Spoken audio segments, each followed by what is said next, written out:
Thank you all for coming tonight. Unfortunately, we have to gather here tonight, but it's nice to see a large crowd, and we appreciate your being here. My name is Jim Lehan. I'm joined by my fellow board members, Kevin Roach, Anita Mutkenberg. We also have our town administrator, Jason Casanova-Davis, and we have our assistant town administrator, Caitlin, and I always mispronounce your last name because I don't remember it, and I'm terrible to say that. O'Brien, thank you.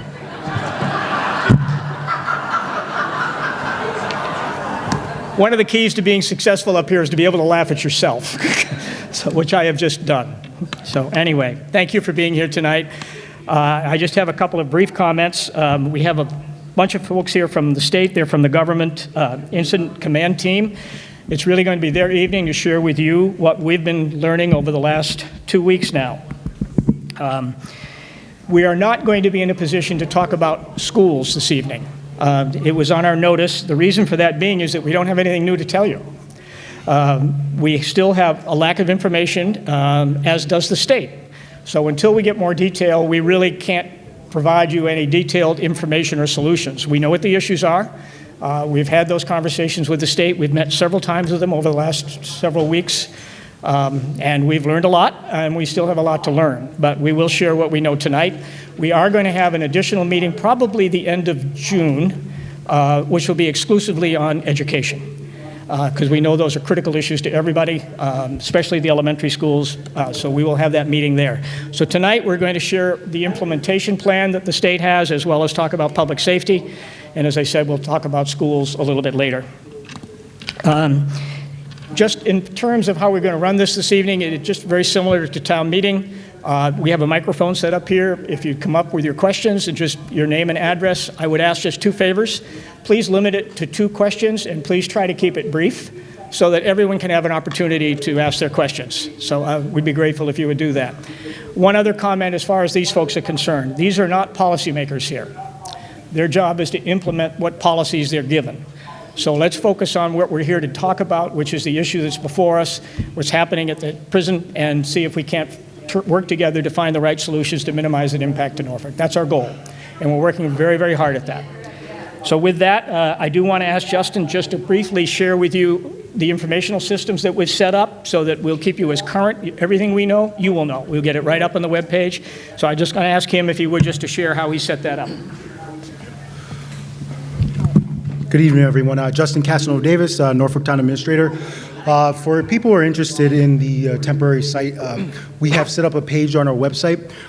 Directly on the main page, you can click there is the temporary site dashboard.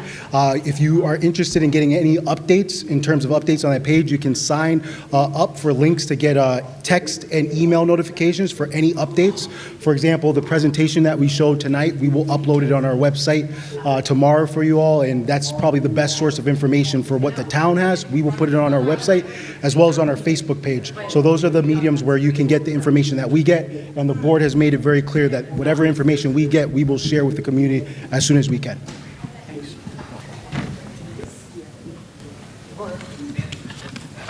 So with that, I'm going to turn it over to our guest this evening from the state, and I want to introduce Adit Bashir, who is the Deputy Director of Emergency Assistance, and he's going to introduce the folks at his table. Thank you, Jim. Can everyone hear me okay? Seems good? Yeah, okay. Thank you, Jim. Thank you to the board. Thank you to Justin for having us here today, and thank you all for joining. As Jim mentioned, my name is Adit Bashir. I'm deputy of our Incident Command Center, which is our state team that's been working across our shelter system to respond to the rise that we've seen in demand for shelter from families with children and pregnant women. Before we go into the presentation, wanted to just share who's on the stage with me. So to my right, Tyler Newhall from our Legislative Affairs team. To my left, Allison Bovell-Amon, who is the lead for all things pre-shelter, which includes the sites that you'll see that we'll talk about tonight and a few other services that we provide to families.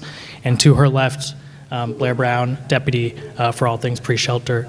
It's important to note that we have this statewide incident command center and task force, and while we are all full-time on that, we come from different backgrounds. I come from administration and finance, Tyler from Housing and Livable Communities, the secretariats that are working on this, Allison from Health and Human Services, and Blair from the Executive Office of Education, because it has been sort of an all-of-government effort to try and respond to what we're seeing, and we're hopeful that with the representation that we see on the stage right now that we'll be able to address many of your questions, and we look forward to chatting it through.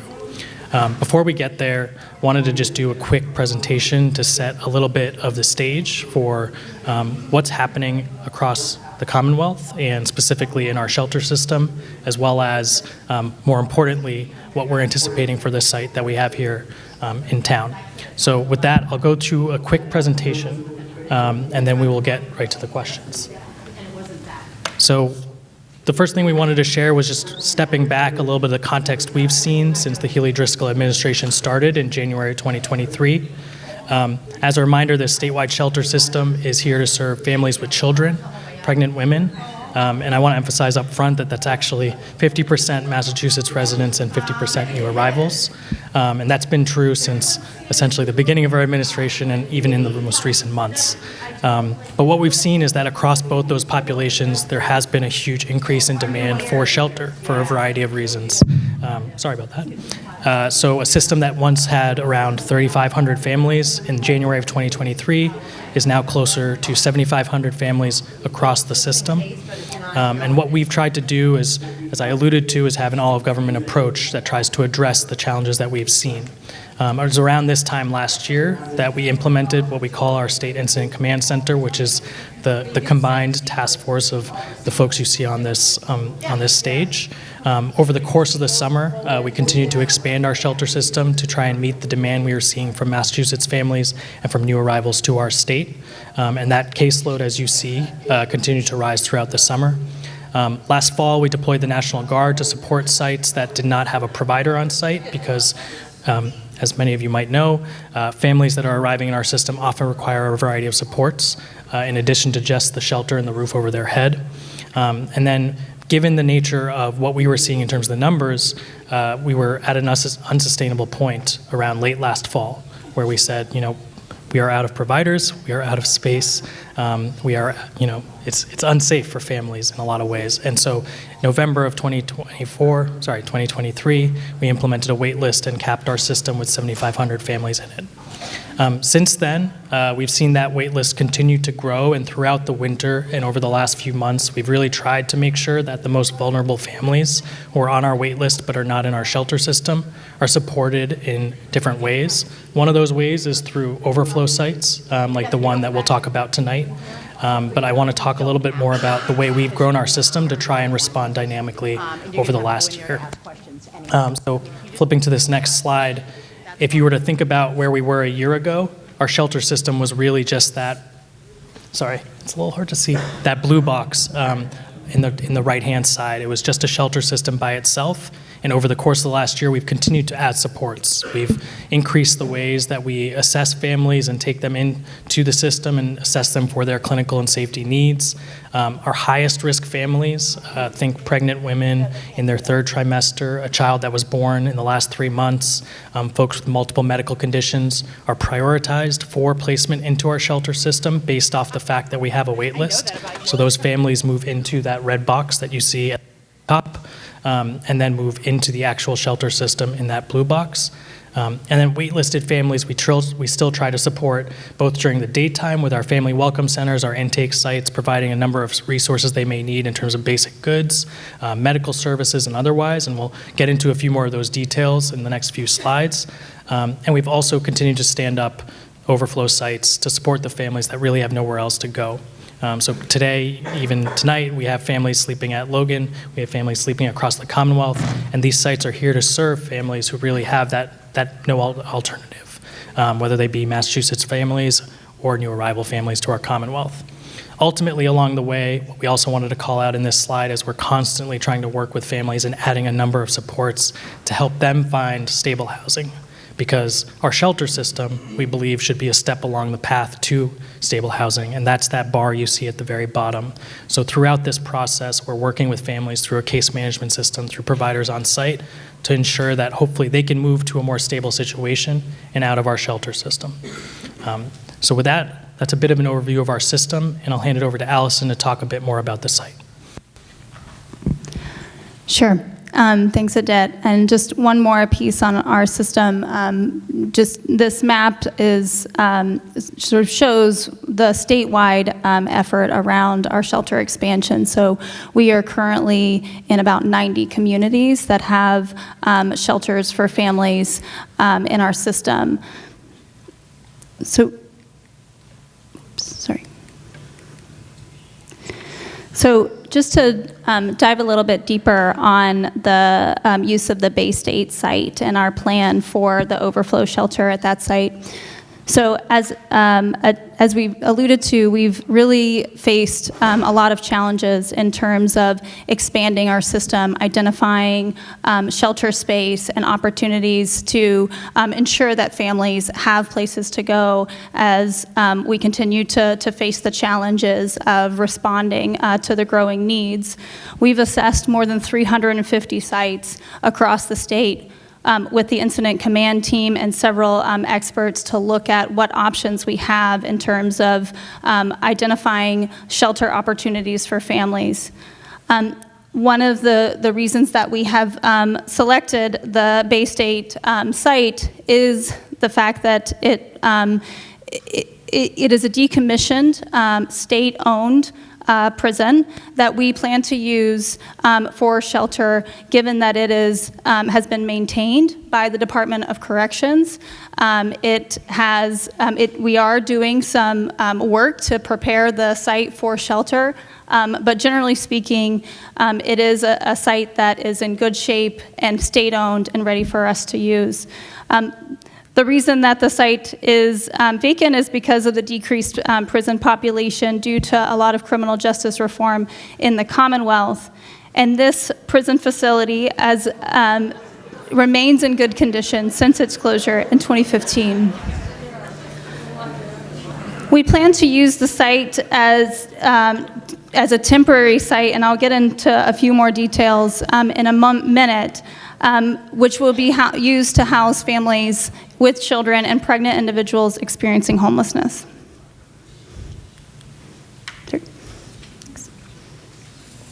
So just to give a few more details on the operations of the site.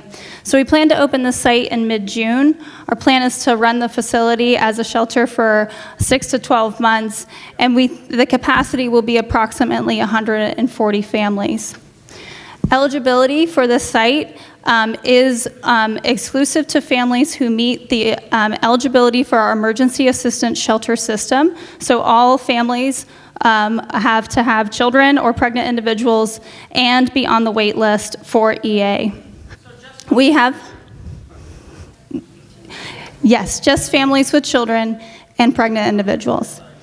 So we do have a shelter provider that we're very excited to work with. We'll be working with Heading Home, which is a Massachusetts-based shelter provider with years of experience serving families and children experiencing homelessness in the Commonwealth. They will provide 24/7 staffing and oversee all the day-to-day operations and engagement with families.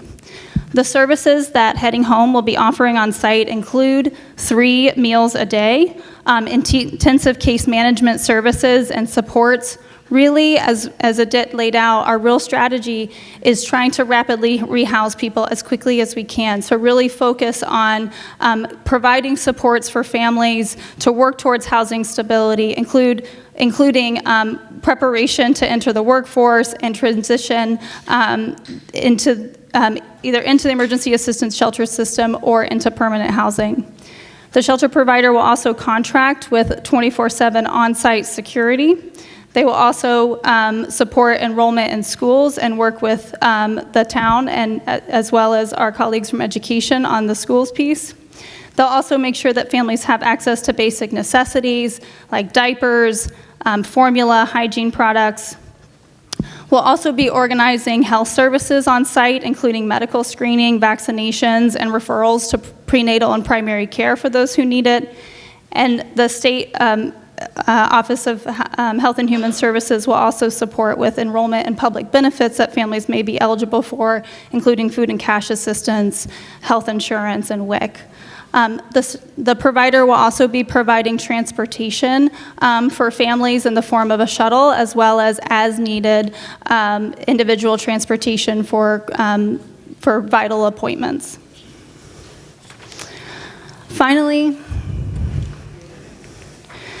just to go into some of the questions that we've heard, and we'll get in a minute to the Q&A portion of this, but just wanted to talk through some of the things that we've heard as concerns and have been talking with the town administrators, and just really thankful for the board and Justin for all of the work that they've been helping us here with, as well as the police department and the fire chief and his department and others. So on the public safety side, the facility is owned by the state, as I mentioned, and so the Massachusetts State Police will have jurisdiction over the public safety matters on the campus, and they have already been working with the Norfolk Police on coordinating any needs there and making sure that everyone is aligned on their response. But the state police will have jurisdiction of the site. In terms of the vetting process for all families that are placed at this site, they must go through the application process with the Executive Office of Housing and Livable Communities and be determined eligible for the emergency assistance shelter system. This requires specific documentation in order to be eligible, including immigration status and being added to the EA wait list before they can be referred to overflow. This also includes a process of undergoing background checks for all adults prior to being placed in an overflow site.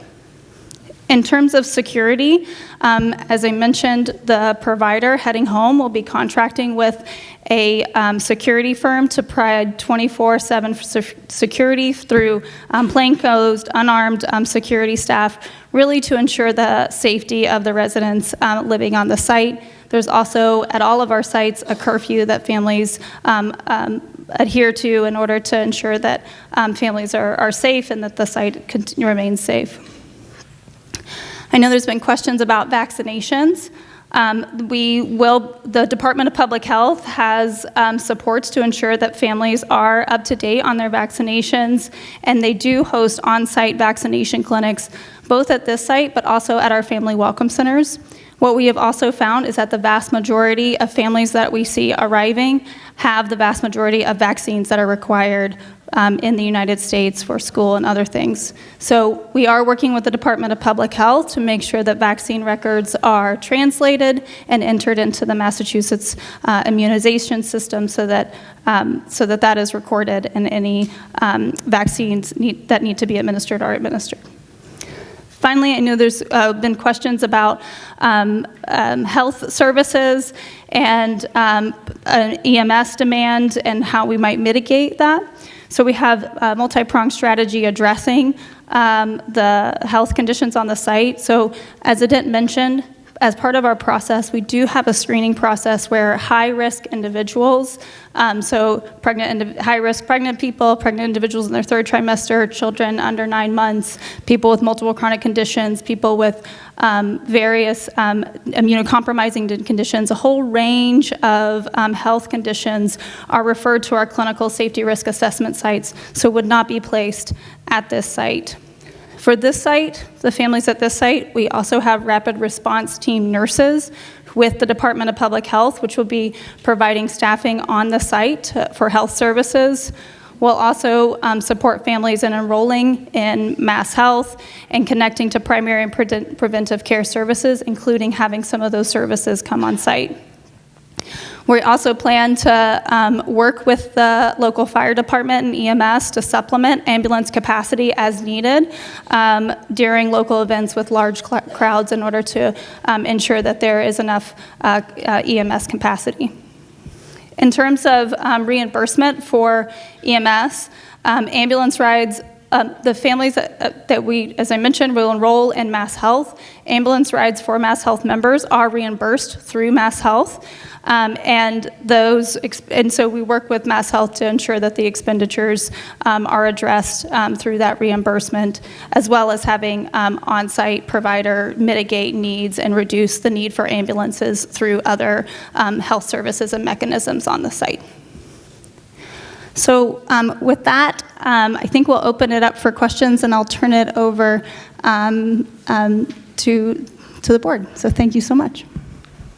Just quickly before, if folks want to come up and begin to ask questions, please come up to the microphone. But just quickly, you've heard what we've heard. What you heard tonight is partially what we've been talking about over the last 2 or 3 weeks. There are still a lot of open issues. And with the department heads, with the school administrators, public safety, we have looked and are continuing to look at all of the implications of this to the community. We want to be good citizens. We want to help these families. They're coming. We need to support them, but we also want to be sure that we do not put anyone in this community at risk, and that we maintain the level of education for our students in our schools. Those are high priorities for us, and we will fight for them diligently with the state. That said, we also want to be good partners, and we're trying to work as diligently as we can to explore what these implications are. We don't have all the answers. We have a lot of questions. But we have a lot of good people working on this, and I want to thank some of our neighboring town, Plainville specifically, who's been very helpful in providing us a lot of information. We've looked at other towns, we've talked to other towns, we've explored other facilities similar to this to see what issues they've had. We're doing everything we can to understand the extent of what this can and will mean to the community. So we're working hard at that, but we do not have all the answers. So if you give your name and address and address it to these groups, we'll give it a start. My name is Sharon Carloni. I live at 101 King Street in Norfolk. I've lived here for 40 years. What I have a concern with is the healthcare question. My son is disabled, and a few weeks ago he got a letter from Mass Health saying that he was dropped his insurance. Everyone, that is true. I have proof. Everyone in his clinic that he goes to has lost their insurance. They're all disabled people. Where are you getting the money? Are you taking it from disabled people and putting it with illegals? They're not migrants, they're illegal. And I am angry. I am angry because my son has been over a month trying to talk to someone. As soon as he gets someone, they go, oh, excuse me, but you're in the wrong department. And then they put him in another department, and it happens over and over again. He spent one whole day doing this, trying to get his insurance back. Now, thank God he lives with me and my husband, because we help him. But I am worried about all the hundreds of disabled people and veterans that are off Mass Health because of illegal aliens. And I am angry. I am angry because it's illegal. I pay a lot of money in my taxes, over $14,000. I'm an American citizen. Americans should get help first.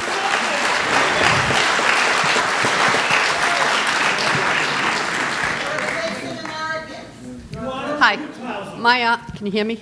I have a big mouth, so you should be able to. My name is Debbie Lawrence. I live in Lafayette Lane in Norfolk. I've been here for 40 years. I raised my children here. I have originally one question, but once you spoke, now I have two questions, okay? Number one, my understanding is that this ball of wax started in the governor's office January 2024. The discussion came where the housing was going to go, where the illegal immigrants were going to go. It was discussed that they were going to go to Bay State, which is unfit for human habitation, number one. But number two, you didn't tell us till May 10th. What happened to transparency? I feel like I'm watching The Wizard of Oz, and you're behind the curtain, and when you felt like telling us, you let us know and our town administrators know. I don't understand that. I just really don't understand it. The other question I have is, I forgot your name, I'm really sorry. That's okay. Not you, this woman beside you, sorry. I'm old, I'm 73 years old, you know, what do you want? You had made a statement when you were talking to us that Bay State was in pretty decent condition. You only needed to do minimal type work or whatever it is. My question is, if it wasn't good enough for Framingham State women prisoners to go there a few years ago because it was $50 million to rehab it, how is it good for pregnant women and little children? Just asking. Actually, I can answer that question. So, Answer the first question. Answer my question. Answer my question. Ma'am, please. We're going to get nowhere if we act this way. Give them a chance to answer the question, please. That's all we're asking. Cheryl, I'm sorry we didn't answer your question. And I do agree. That is incredibly frustrating for your son and for all the people that it seems like I think your son knows and the folks you're referring to. I don't have a good answer right now. I do want to connect with you afterwards. I do want to talk through what your son is experiencing.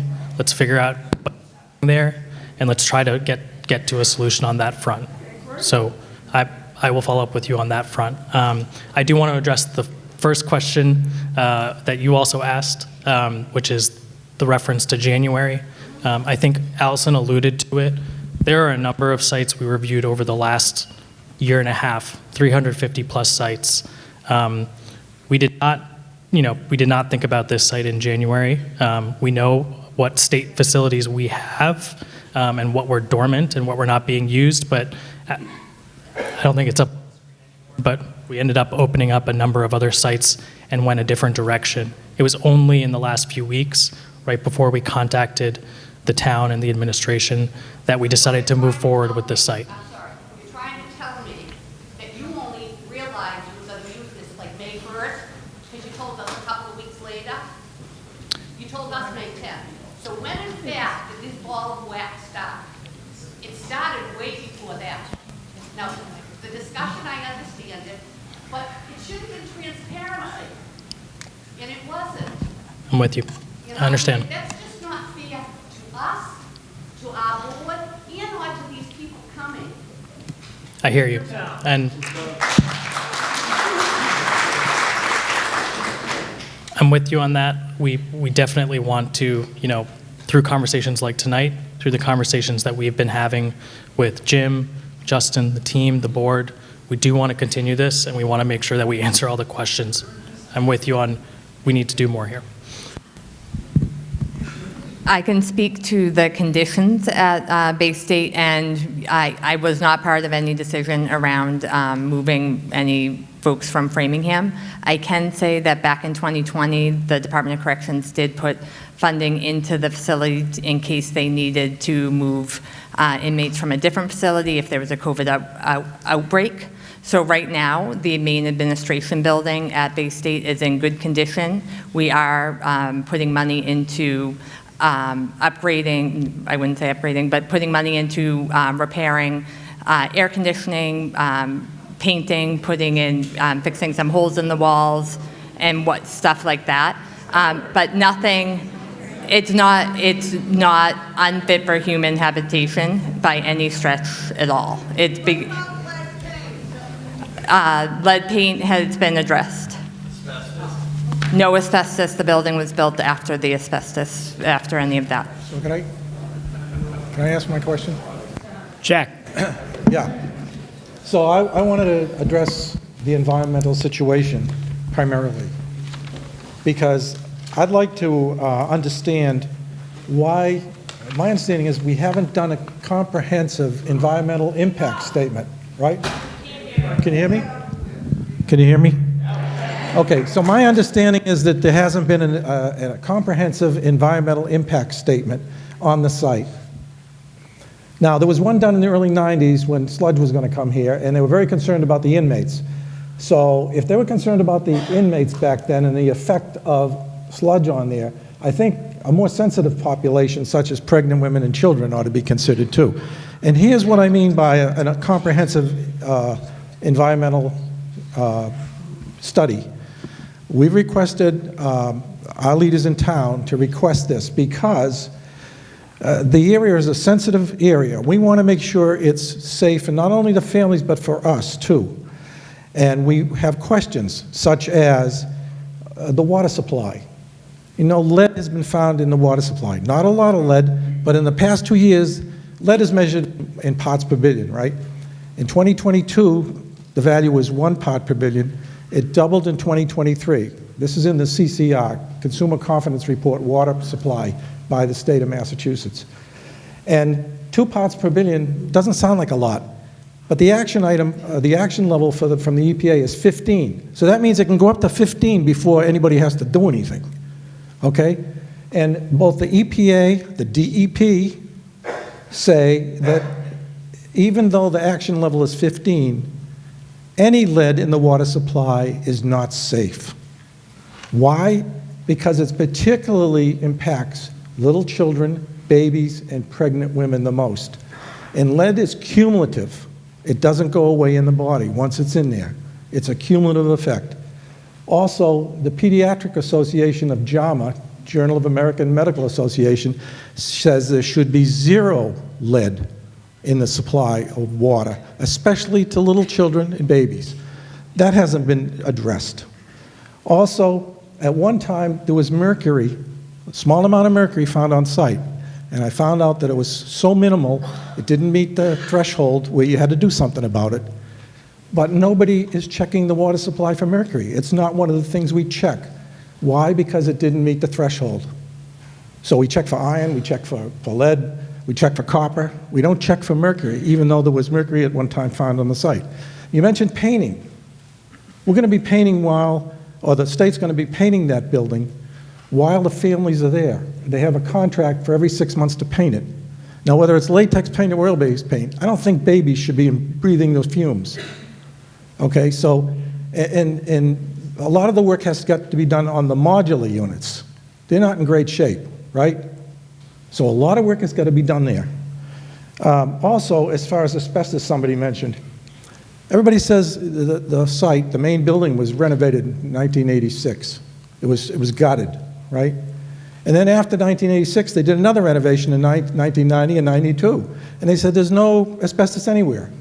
Yet in 2020, when an assessment was done by an independent contractor, because we thought, or the state thought, they were going to move 200 inmates, female inmates from Framingham, the state asked the contractor to provide an abatement plan for asbestos and the removal of hazardous waste. Now, if it was all gone by 1986 or 1990 and 92, why in 2020 did the state say, as part of your response to our RFP, we want you to come up with an asbestos abatement plan? Something doesn't fit right here. And as far as lead paint goes, they say they gutted it, but again, lead is a very nasty thing.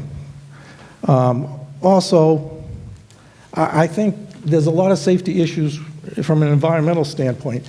This site is right near a sole source aquifer for the town, for the towns, okay? And sometimes Norfolk is selling water to the prison complex, MCI. And that pipe goes both ways, right? We could get water from the prison, or the prison can get water from us. It's a two-way pipe, all right? So that's why we requested a comprehensive environmental impact study, not only for the safety of the site and the people there that are going to be living there, the families, but also the wetlands, the flora and fauna that are in the area. We have blue heron, we have bald eagles there that have been seen. What's the impact? Does anybody know? No, because nobody's done it. And now we're putting 450 families in a building or a site that was only designed to handle 277. In fact, when it opened up, there was only supposed to be 72 inmates there, then it got expanded to 277. And now we're trying to stuff 450 in there. And I know you don't know what that number is yet. I know you don't know what that number is, because the occupancy is determined by the state fire marshal, the state building inspector, and the state plumbing inspector. And they haven't all been out there yet, have they? So you don't really know how many people are going to be coming until they all show up and they write on the piece of paper, occupancy for X number of people, right? So we really don't know. And at this stage of the game, they're coming in 2 weeks, and you can't tell us what's going on? So I'm going to start with your last point. We have had the state building inspectors out. Right. The state building inspector knows the building well, does annual checks, the life safety is up to date, and the state plumbing inspector knows the building is coming out again this week. So we are following up on that. I get that, but you don't have an occupancy permit yet, We won't have an occupancy permit until we're close to the time we're moving like in. a day before move-in time, Right. right? Yeah, that's good. That is routine. That is not, that is, That's great. That is So- just where So we I are. assume you will support the town's request for the EPA Region 1, the DEP, to perform a comprehensive environmental impact statement for the families that are going there. So we're not putting them in harm, and we're not putting Norfolk in harm. Can I get a yes? we'll follow up with you. You'll follow up on it? Okay. Doesn't seem Sir, like a hard question. excuse me, sorry. Sir, we received that request from the local Board of Health in Norfolk, and the Department of Public Health is looking into it, specifically the water study. So we will get back to the town about that. Not just water, it's the whole environment.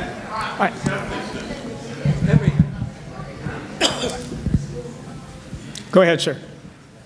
I'm Raymond Perrin Jr., over 50-year resident of the town. Currently, I'm living in Juarez, Mexico, but I am buying my parents' house up here currently. So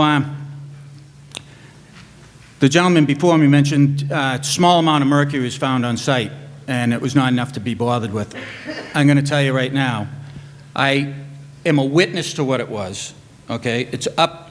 It was contaminating the drinking supply up there behind the two prisons. It was about a size of a softball, piece of mercury. And what happened was, I demanded a study for this. It came into the Board of Selectmen. You guys have a copy of that report, 2001, I believe it was. And it was covered up. It was dumped at that point right there. There was no follow-up. There was no amount of contamination determined, but the entire piggery was covered with remnants of the mercury, the proof that it was there, and there was no follow-up at all. And as far as pregnant women and children, I mean, it doesn't get any worse than mercury. Are you guys going to move pregnant women and children into this place without checking out that mercury?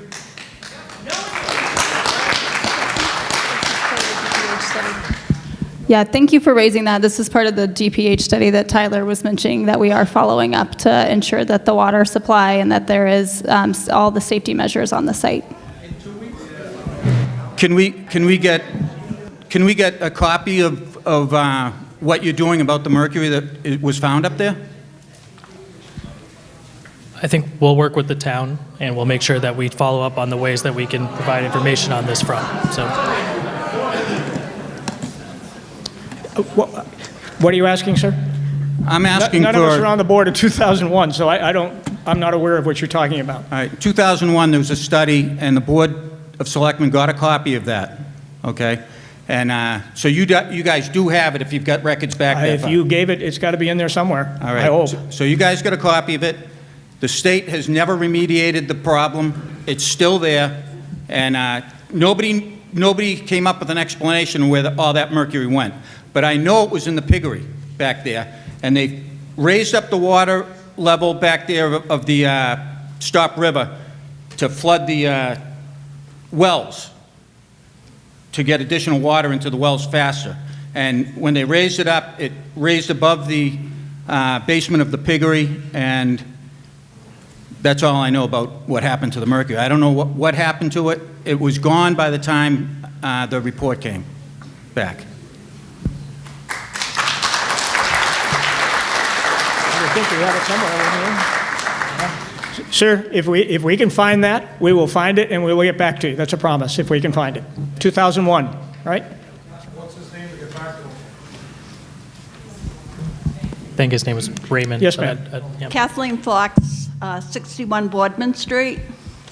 First, may I respectfully ask, we were told that there was going to be a representative here from the Executive Office of Health and Human Services, and also from the Executive Office of Housing and Livable Communities. Tyler's but from you Housing and are- Livable okay. Communities and- Thank you. yeah. I thought you were all from the incident command team. No. I thought that was the way that you were introduced. I'm sorry if I was confused. No, it's okay.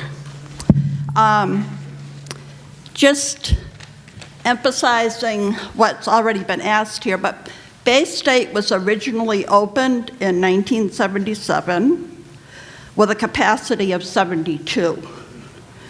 When it closed, it had a capacity of 266, but housed 314, which at that time was an overcrowding rate of 123%.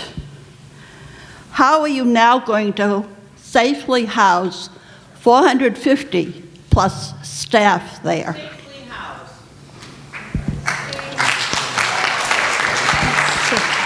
Or do you want to take it or you want to? Yeah.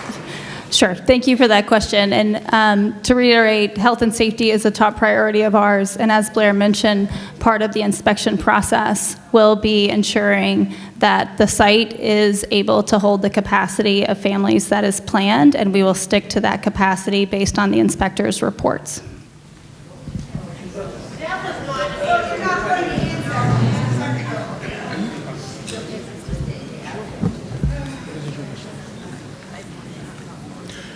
My name is Mark Gentile. I live at 7 Stowell Ave.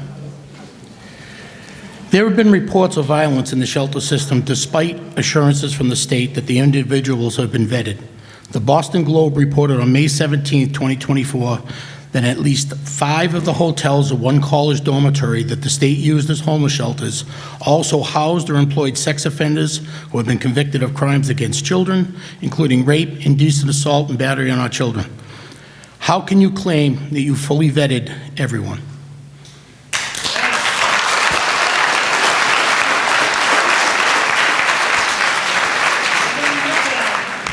Thank you for the question. And I have a follow-up question to that. The short answer is, we'll, as families enter this site, we do run checks on them. We run the sex offender check. We run the court. Sorry.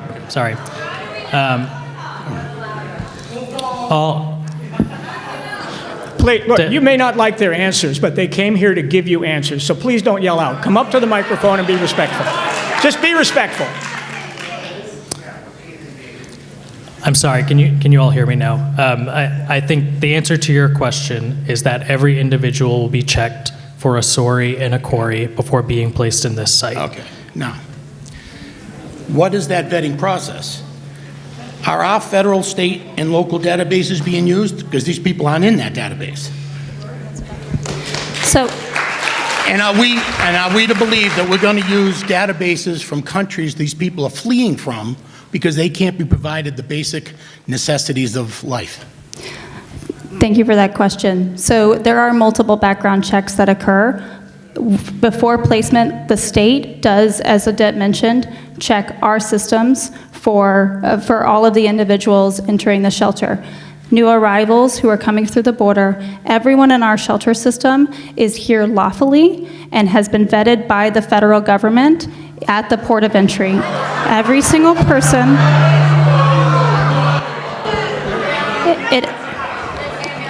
It is a requirement of our shelter system to have legal documentation to be here in the United States legally. We check that documentation as part of the vetting process to be eligible for this system. Excuse me. My name is Anita Mecklenburg. I moved to Norfolk on January 24th, 1994, and we celebrate that anniversary every single year because we love this town. These people are our guests. The government above us, not these people, have made a decision that isn't our favorite. I can hear that in the room. But these people are working so hard to help us figure out how to make sure that this doesn't. We're not getting any answers. These- That's what it is. We're I not ju- getting answers, and we're not getting it from you either. I'm asking to ask a question. And I'll tell you, if anyone on that select board knew about this before Marcus Vaughn brought it out, you all should resign.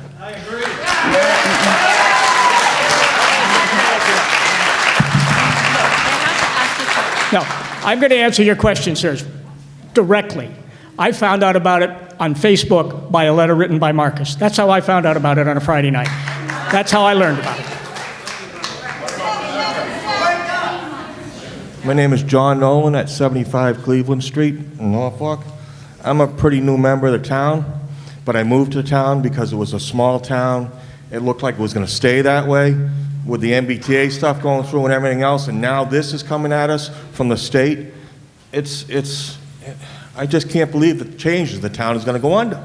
I think the children are going to be hurt in school. We're not supposed to talk about the schools, but the children are going to be hurt, and you people are putting people that came to this country ahead of our own residents. We're going to have to pay taxes. Yes, you are.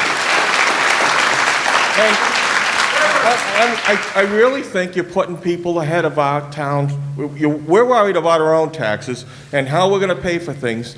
They're talking about the schools having to get new rooms, and now they're going to put more kids in the schools. Look at the ratio between, we got 11,000 people that are residents of our town, and 450 people or so are coming into it. That ratio is way skewed compared to the rest of the state. How did Maura Healey come up with this? You know, people that, Kevin Calcutt backs this stuff. He says we should be a more welcoming community, but what about thinking about our own people? What about thinking about our town? I mean, and listen. There was a lot of stuff being talked about children in cages. Talk about cages. This prison's a cage, for crying out loud. I mean, I don't know. The new selectman, you said time for a change. Time to step up and fight the push that these guys are pushing on you. It's time to step up.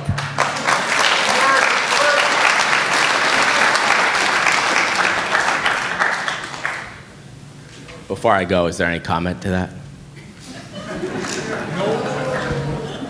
Got it. I've got two questions. I'll pause in between. My name's Rich Day. Could you give your name and address, please, sir? Yeah. Thank Rich you. Day, 27 Lake Street. First question, there's been a lot of talk about follow-up, and we'll see, and we'll get back to you. I just want to know, will that follow-up happen before these families are incarcerated or after?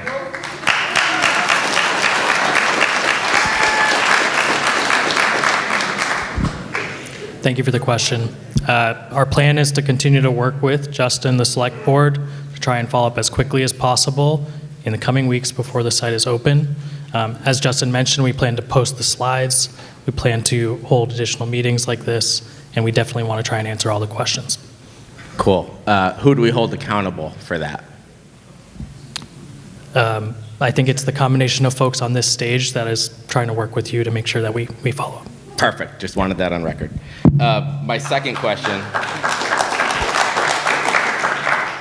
is, there's been 350 sites that the state has listed as eligible. Norfolk, compared to other sites that have similar number of families, include Brockton, Chicopee, Dedham, Framingham, Lowell, Peabody, Salem, Stoughton, Taunton, and Woburn. The closest of which to Norfolk's population is Dedham at 25,000. What made the state think that Norfolk had the appropriate amount of resources to actually support these families?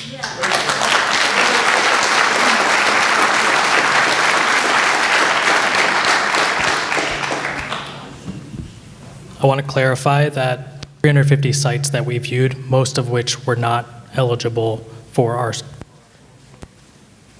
overflow shelter system. We deemed them Agreed. not possible. So, for a variety of reasons. And so I think. Hold on, I'll ask that one. Hold on.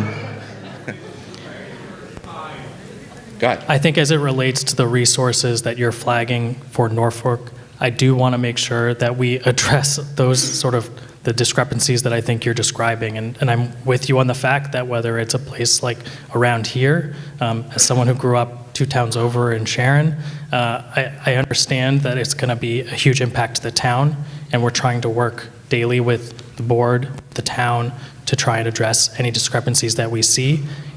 In addition to that, many of the services that we described already are already paid for by the site, by the state, and we expect to continue to try and work with the town for any things that come up, for anything that comes up that we did not foresee. So my question remains, though, what made Norfolk an appropriate location for an overflow shelter, besides what is appearing to be the most simplest answer because the state owns the facility? What makes Norfolk the right answer compared to all of the other towns that have a much larger population, that have stoplights, that have a grocery store, that have more than one Walgreens? I'm with you on the question. But you're with us. You seem like you're with us a lot, which I appreciate. Yeah. But I'm not sure then how we're actually getting any answers. All I can say is that we are in towns like Norfolk across the state. You're not. Which one? Which one? Plainville, Great Barrington. I think the bottom line is, I do think there are comparables. I think that I understand the frustration. They're comparables, but not at the number of families. There's 10 families in these other towns that you're referencing. There's 15. There's not 150.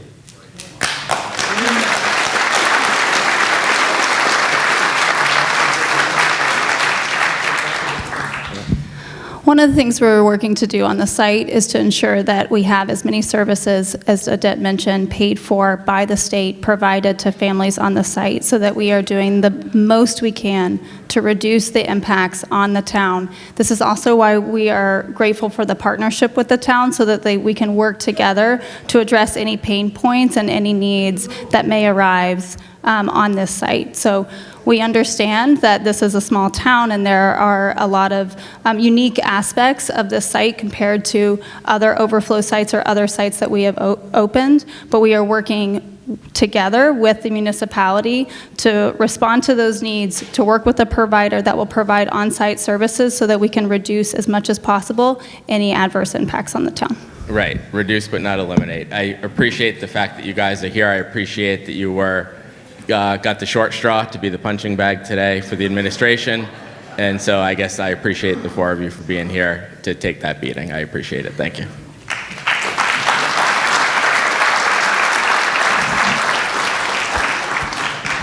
Hi, my name is Dr. Thais Bingham-Hickman. I'm at 31 Frederickson Road in Norfolk. And I just want to apologize for the disrespect that you've received thus far, because I realize that you are not the decision makers. You are not the decision makers. And so I just want to say I appreciate you being here and taking these hard questions. With that, I'm a founder of a nonprofit called New England Equity Collective, and I've been in touch in collaboration with some of our select board members with another organization called Centerboard that has opened up 3 of these temporary shelters, and they have a lot of experience. And so one of the challenges that they faced was in regards to the pregnant women specifically, and them basically coming on site without having received any medical care at all, and some of them actually delivering, within days of them reaching the site. So my question to you, because we do not have the medical infrastructure in Norfolk to support that, are there going to be mobile clinics available at the facility, and or what is the plan in the event of an emergency? Because we have very few ambulances in town as well. So can you address that, please? Yes, thank you for that question. So we do plan to have mobile clinics on the site to provide prenatal and primary care services, as well as other health services. As you mentioned, in terms of pregnant individuals later in their pregnancy, they will not be placed at this site, so we will not be placing people in their third trimester or with high-risk pregnancies, given some of the complexities around caring for those individuals. Okay, thank you. Also, I was hoping that someone from DESE would be available to take questions because I am concerned about the school system. I have 2 children in the school district. We are at capacity, we are out of space. What we've been told by the superintendent is that there will be 2 newcomer classrooms, 1 at each school in the elementary school system, 1 at Freeman Kennedy and 1 at H. Olive Day for the newcomers, which are essentially the students that don't speak English, and they will be multi-age classrooms. We have received little to no information from what I am aware of the number of students, the ages of the students that would potentially be enrolling in our district. So I recognize that you might not have the answer to those questions because we don't have a representative from DESE here, but is there anything that you can tell us about the number of school-age students that will be coming and what that looks like? So we will have, as the select board chair noted, we will have a meeting on education. I think we're looking at the end of June, and so I want to make sure we talk about education matters there. In terms of the population and who will be on site, we can't speculate now because the folks who will be coming will be determined once the site is open. Because it is a rapidly changing population. But we do know that at capacity, and it will take us time to get to capacity, we'll have approximately 450 individuals, and generally what we're expecting out of that is about 100 to 150 kids, and probably 100 to 115 school-age kids in there. But that's a rough estimate until we get it open. Okay.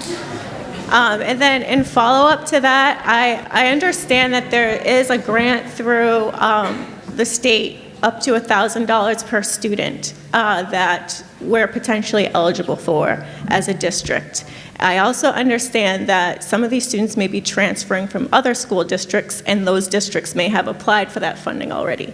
So how does Norfolk basically position itself to apply for that funding for the students that are coming into our district? So we've been in close contact with the Norfolk superintendent and her team, and they've already applied. So they're ahead of it without even having the number of enrolled kids. So DESE is working very closely with the district to ensure that Norfolk has the opportunity to apply for any and all funding that it's eligible for. Okay, and then the last question, because there's been a lot of concern, and it's unfortunate that I even have to ask this question, but the breakdown of the population that is coming. So I heard that not all of these individuals are actually immigrants. Some of them are Massachusetts residents who are currently sleeping at Logan Airport. So can you please tell us a little bit about the breakdown potentially of the immigrant community versus those that are actually Massachusetts homeless residents that are living in the Commonwealth that are coming here? Sure. So in our system, the entire emergency assisted shelter system, both in EA and on the wait list, about half of the people in that system are Massachusetts residents experiencing homelessness. The other half are new arrivals to the Commonwealth. Okay, thank you. Just before we take the next question, there are fellow residents in the overflow room. There are a variety of seats available in the auditorium. If people could move in, that way that group can hear. They're having difficulty hearing because I think there's a good amount of people in the hallway. So please fill in the seats so everyone else can hear, please. Thank you. And there's quite a few up front and in the middle there.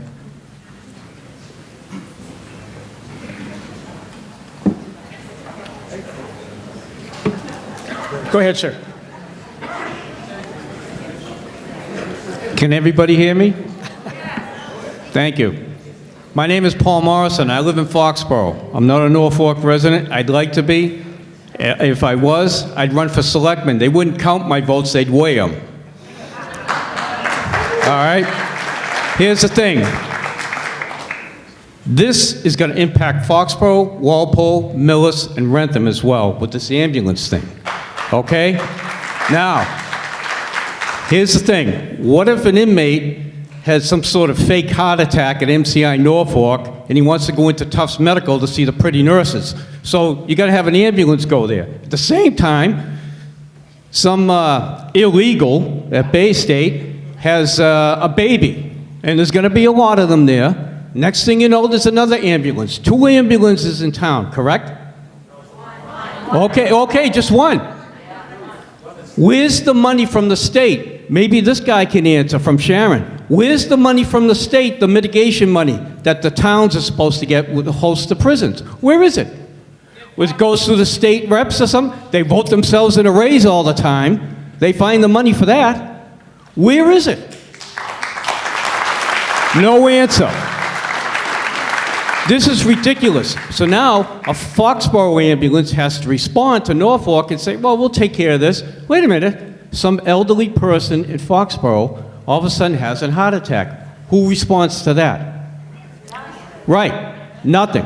So now I think the state, ask Healy, your boss, say, put an Armstrong or, a Brewster ambulance right at Bay State and sit it there. Okay? Let him sit there and handle that. And the selectmen, okay, you guys turn around and tell Healy, say, hey, look, we're getting no money. Okay, every time we send an ambulance out to Norfolk, we're going to charge you. All right? Charge them for every ambulance ride. Okay? That's time. And you got what I'm hearing from a friend of mine in town, you got well over 100,000 miles on that ambulance? That shouldn't be. Okay? How about the police cars? How many miles on those? All right? You could use another police car or something new, some new equipment. DPW? This is ridiculous. We're going through it in Foxborough, next to the 99. We got tons of people in there. Oh, don't get me going. All right. Thank you.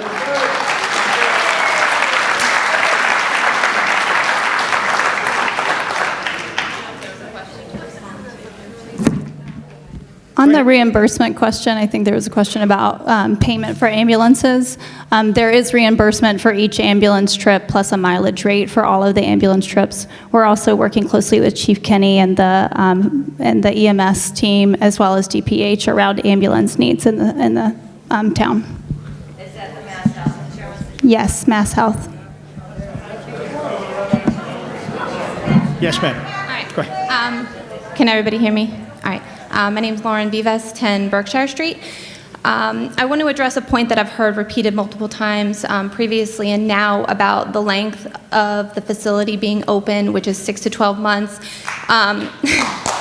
Coupled by the fact that you guys keep reiterating that over 350 sites were considered and Norfolk is somehow some grand magical place that has been chosen, and now it has, it's perfect for what you guys want. So, and this is a yes or no question. I don't really want to follow up later about it. It's a simple yes or no. Can you today guarantee every single person in this room that within 12 months this site will be closed?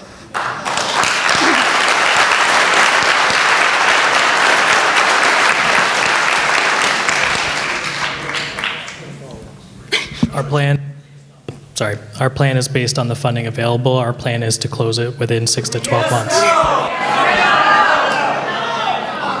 So that's a no? That's a no. All right. Send them to Sharon. Thank you.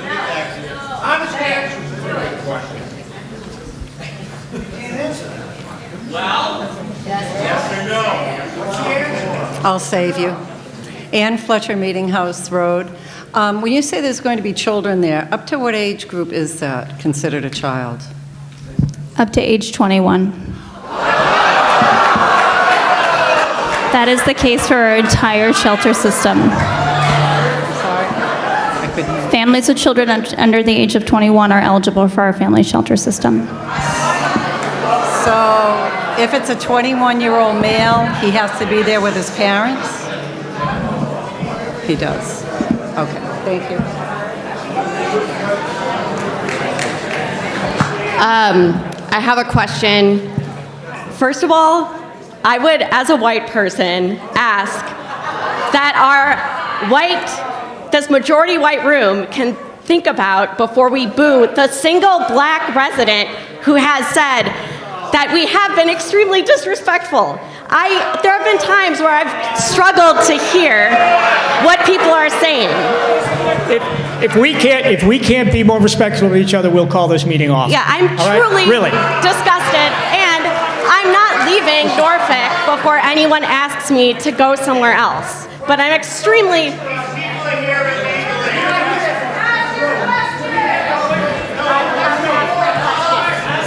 My question is, I'm wondering if you can please clarify the fact that the people who are here seeking asylum, can you please clarify the legality of that? Because so many of my fellow residents do not understand that these are people who are here legally seeking asylum.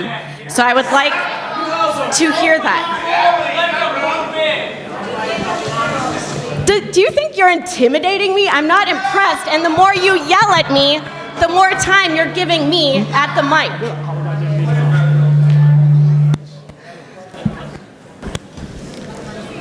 Get what you vote for. I can answer the question. Yeah, thank you for that. In order to be eligible for our shelter system, you must have legal documentation that is provided by the federal government at the border that you have crossed the border legally. The families that are entering our system have crossed the border at a point of entry, have been granted parole at the border by U.S. Customs and Border Protection to be in this country legally. We check that documentation before determining eligibility for our system. Thank you. Hi, my name's Danielle Forlasso. I'm at 12 Valentine Drive. You touched on this before, but I feel like I didn't really get much of an answer. I have a 5-year-old who, the second day of kindergarten this year, got stung by a yellow jacket in my backyard.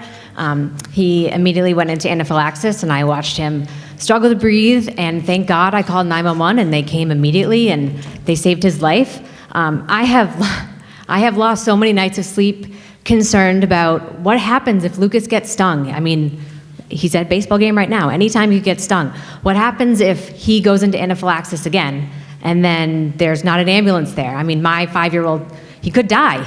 And seconds count in this, and the answers you gave me aren't really sufficient. I mean, what do I say? I'm sorry, Lucas, we tried. Thank you for that. We are working with DPH and the fire department on developing a way to have additional detail on high volume days to address potential What's a high volume day? We are working with the department on that. So it could be things that are happening in major events that are happening in Foxborough or other activities that are going on that might draw particular need for more ambulances in order to address the issue. So a normal day, he's at school. I mean, that's not a high draw. So we'll just have the one ambulance that's now going to take longer? So on a normal day, that's also why we have a sort of multi-pronged strategy to reduce the need for ambulances at this site overall. So we are adding additional clinical staff. We have nurses on the site. We are working with our provider to ensure that they can access other care needs and using ambulances as everyone does as their last resort. One thing I want to add on behalf of the town, we've had several meetings now, public safety focused, primarily EMS supports. We have been concerned about response time, so we've worked in collaboration with Chief Kinney and this group here to sort of come up with a plan for EMS support. So high volume days, we're going to have additional apparatus there.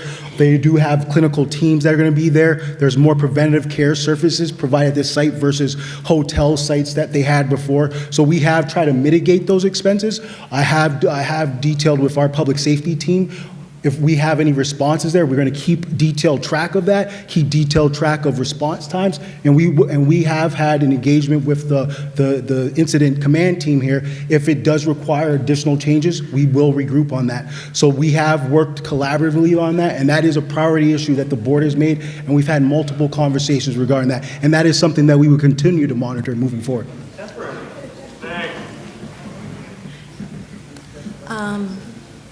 My name is Kim Thurler. I live at 5 Bush Pond Road in Norfolk. I've lived here for 25 years. I'm old enough to have used the emergency response service that our town provides, so I am also concerned about some of the questions that the folks have raised. But the question I wanted to ask tonight, I don't think anyone has asked, and I'm not asking it frivolously, but based on your experience with other facilities of this kind, do you anticipate there might be any opportunities for local businesses to, in some way, partner with the facility manager, or any kinds of economic opportunities for us? Thank you.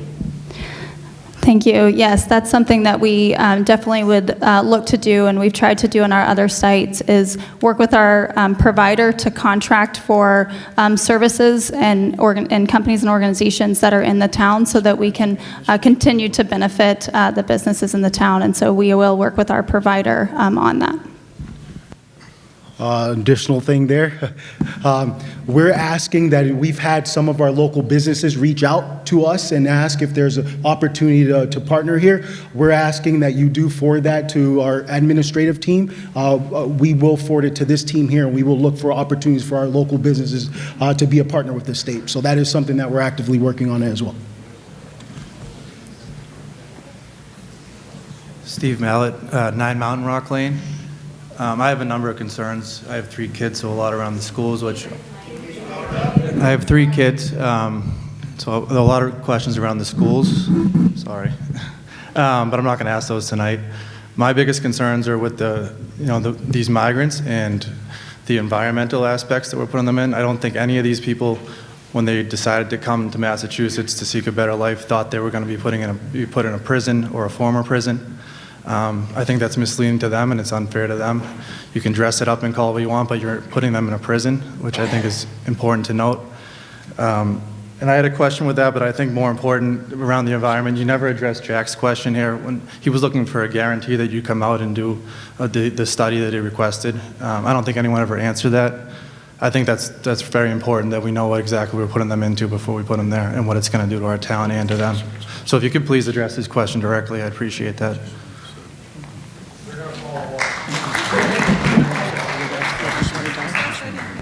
Yeah, we received the request from the select board for that study to be and we received that yesterday, and our Department of Public Health is looking into it. So I don't know. I'm not a public health expert, but I'll. Here, Tyler, I think the mic is acting up. We had we're getting a mic. We're getting a mic. We had a request from the local Board of Health regarding those questions. We forwarded to that group today, and we will follow up and try to get a response to that. We asked for a written response or a follow-up directly with the local Board of Health, but they got it today. Hi, I'm Deb Knoll, and I live on Trailside Way in Norfolk. And I'd first like to address my comments to the Select Board. I'm disappointed that you're threatening to shut down this meeting, because some of the people are voicing their displeasure at some of the answers, and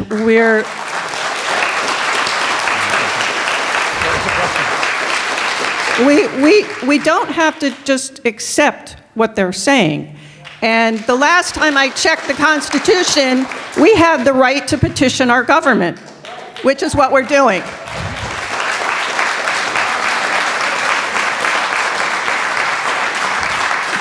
That said, I'd like to thank you for people. You've earned your paycheck tonight for sure.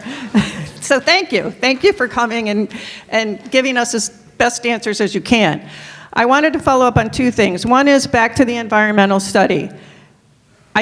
I didn't get the sense of urgency around the fact that there's double the amount of lead in the water that's recommended by the Academy of Pediatrics for pregnant women and children, and that your response is, we'll get back to you.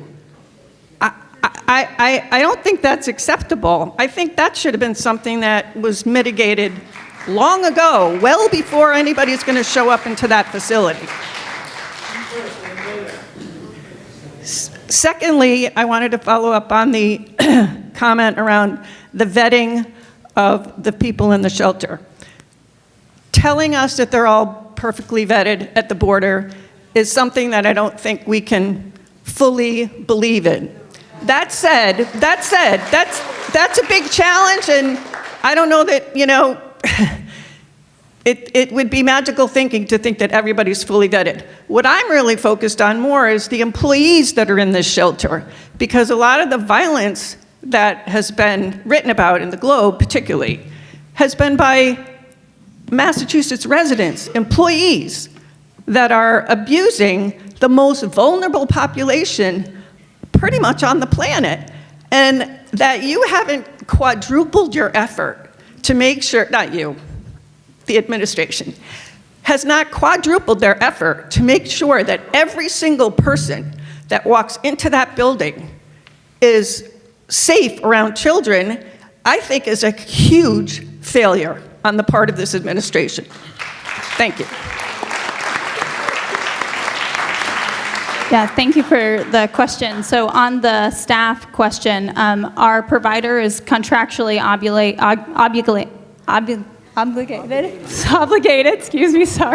obligated to do CORI, SORI, and child abuse background checks on all of their employees, and we do follow up with them to make sure that that is completed on the staff side. Hi, I'm Ron Tibbetts, 4 Avery Way. I want the select board to know, and I want you all to know, that tonight sitting in this audience is a quiet group of people. And that quiet group of people is a group that has decided that although what is happening is not the best case scenario, they have decided to stand up and say these are families like our families, children like our children, men and women looking for a way of life. They are. They're not children? Yeah, which is the case, right? They are. And the quiet folks that are here are people that have decided that in the midst of all the tension, we want to work to support both the facility, the law enforcement in this town, the school system in this town, and we want to do that in the most positive way possible. So I would ask, if you are courageous enough, and you are one of those people that believes that a community that works together to make things better for everybody, if you'll stand up. And is that a question? You can ask questions. I just want these people to know that not the only voice to be heard tonight is also a voice of support. So I appreciate you all, and I think that for the good of this whole community, the long-term good is. Doesn't agree with what's going on here to stand up. Okay, that's okay. That's good. Good. I appreciate. Do you know me? All right. My suggestion is that we do not let this division separate this town. Thank you for your work, Jim. Hey, please, sir. You can be anywhere you want, sir, but not in here tonight. All right, enough, please, sir. Please sit down, sir. Look, sir, if you don't sit down, we will have you removed. We will. Look.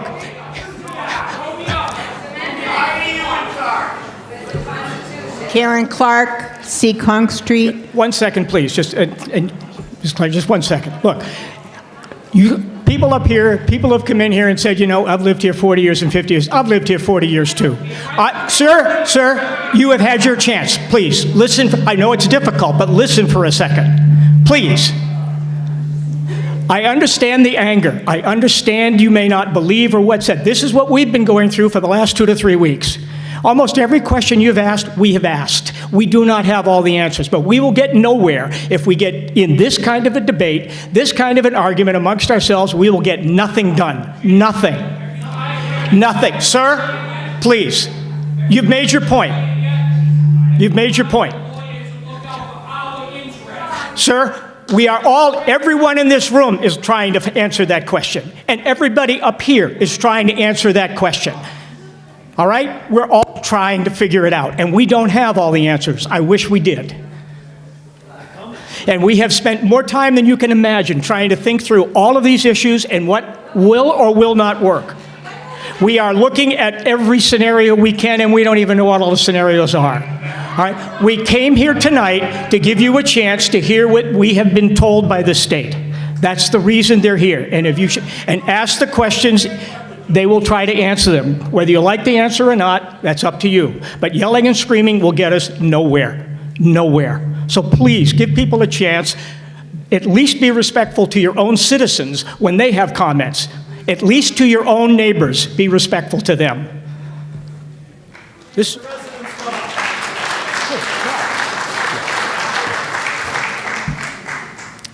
Karen Clark, Seekonk Street. My question is from a medical perspective. You've heard this evening how limited our emergency medical services are. We have one ambulance, operating ambulance, and how this facility will strain the towns that abut us because you'll have to back up our ambulance service. My question is you've mentioned there's clinics and different services for people that will be in the facility. However, has the state considered putting a registered nurse, a nurse practitioner, a physician's assistant, 24 hours, 7 days a week to triage the people that may simply be having an anxiety attack, not a heart attack? A child that needs a Band-Aid versus the ambulance thinking that the child needs stitches. I think to have somebody on staff 24 hours a day is imperative to lessen the burden on our EMS system. Thank you. So, thank you for that question. So we have looked at the clinical needs. As I mentioned, we will have nursing on staff 5 days a week, as well as additional mobile clinics. As noted earlier, we will reassess and continue to monitor the situation. But what we've seen at our other overflow sites and our other shelter sites is that there is less of a need for 24/7, and the model that we have works well for responding to the needs on the site. I think with 450 individuals, it's appropriate to have some kind of 24-hour, 7-day-a-week service for medical.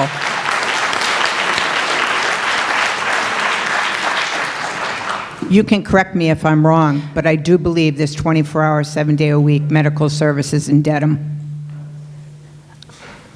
Do you know the answer? I will have to check on that. I am not sure what the hours of clinical services are on site in Dedham. I do know they have clinical services. One thing that we have done is at the sites, the hotel sites where we didn't have providers for periods of time, we were seeing a lot of calls to EMS, a lot of 911 calls that were for things like the flu or a headache or an anxiety attack. And so what we did was we met with our provider network, we met with the National Guard, and we put out written flyers in multiple languages. We did trainings with service provider staff and with the National Guard to get them acquainted with what is an emergency situation that needs to call 911 and what is something that can wait until the morning to call the physician. And we saw a dramatic decrease in the number of 911 calls that were coming out of those sites. So we may not have a 24/7 nursing staff on site at all times, but we will have it for a significant portion of the week, 5 days a week to start on site. And then the service provider also has been trained in addressing and identifying what are the issues that need to actually involve EMS services. Can I ask what the population of those other facilities were? It was a similar population. It was a mixed population of new arrivals. Numbers. Anywhere from 20 or 30 families up to 150 families. It's a far cry from 450. 150 families. So that would be roughly the size of the site. So no facilities right now have 24/7 staffing for either a nurse, an MP, or physician's assistant is what you're telling me? There's no other facility that has that? We have some service providers that come from a healthcare background, so some of them are rooted in providing healthcare. So some of their staff may have healthcare backgrounds, but we don't have, and I don't think we have any sites where we have 24/7 nursing staff. Well, it's going to be a huge draw. I'm sure those other towns or cities that you're referring to have EMS services that far exceed what we have available to these people in the town of Norfolk. So I'd like that to be considered as a request. Thank you.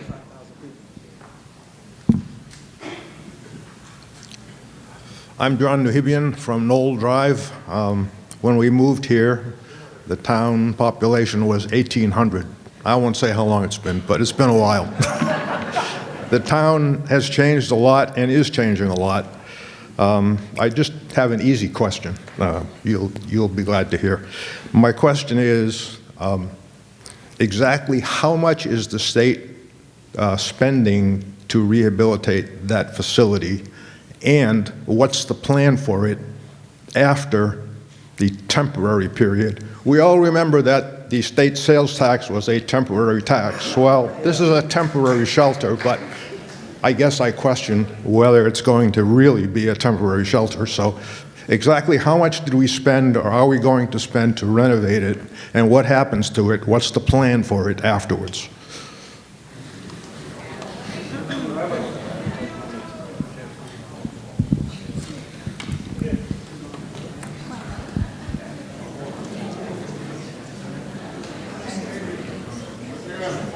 Sorry.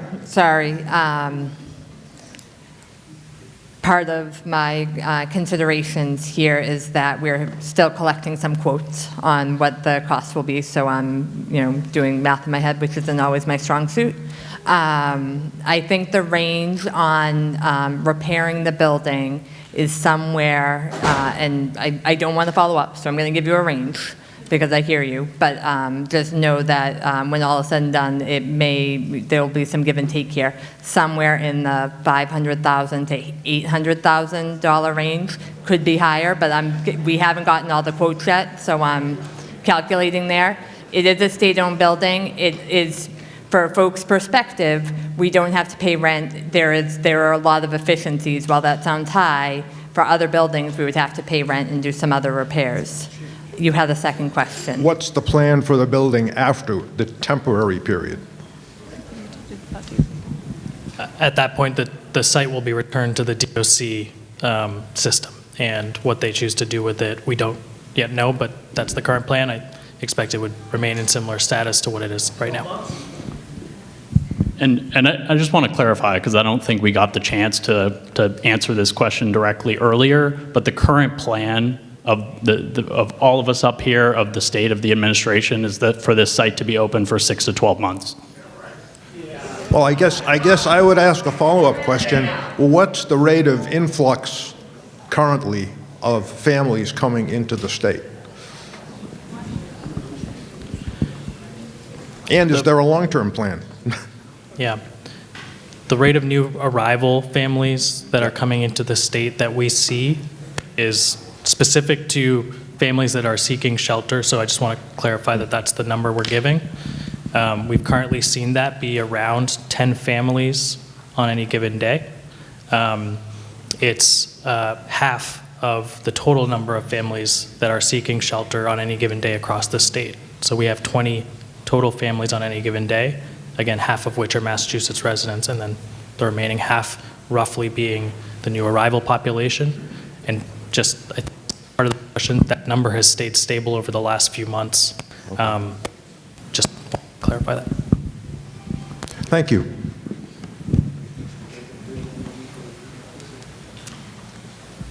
Hi, I'm Karen Zabrowski from 89 Boardman Street. First of all, it's not easy serving the public, so thank you for all being so patient with everybody and showing up for us.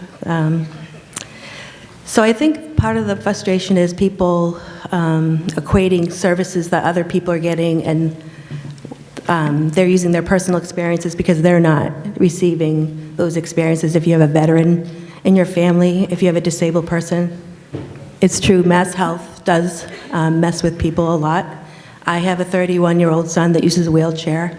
He's been on a housing list. He's in the bajillionth number somewhere. I think it's important to serve people that live here first. He's worked, he's paid taxes. It took me forever to get him through the Norfolk school system, King Philip Middle School, the high school. I only sued them twice. Everyone knows who I am, so, or the age group of my kids know, people they know who I am.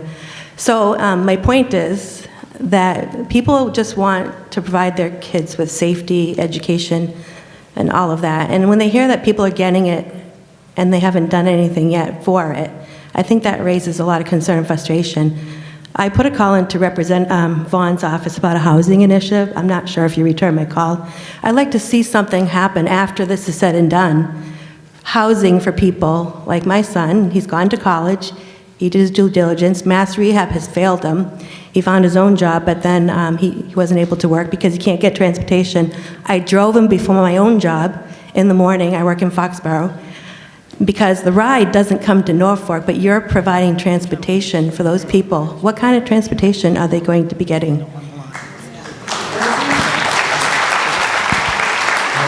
Ma'am, I've worked for the Executive Office of Housing and Livable Communities, which was formerly the Department of Housing and Community Development, for roughly 3.5 years now. And for a year and a half of that, my role was constituent services.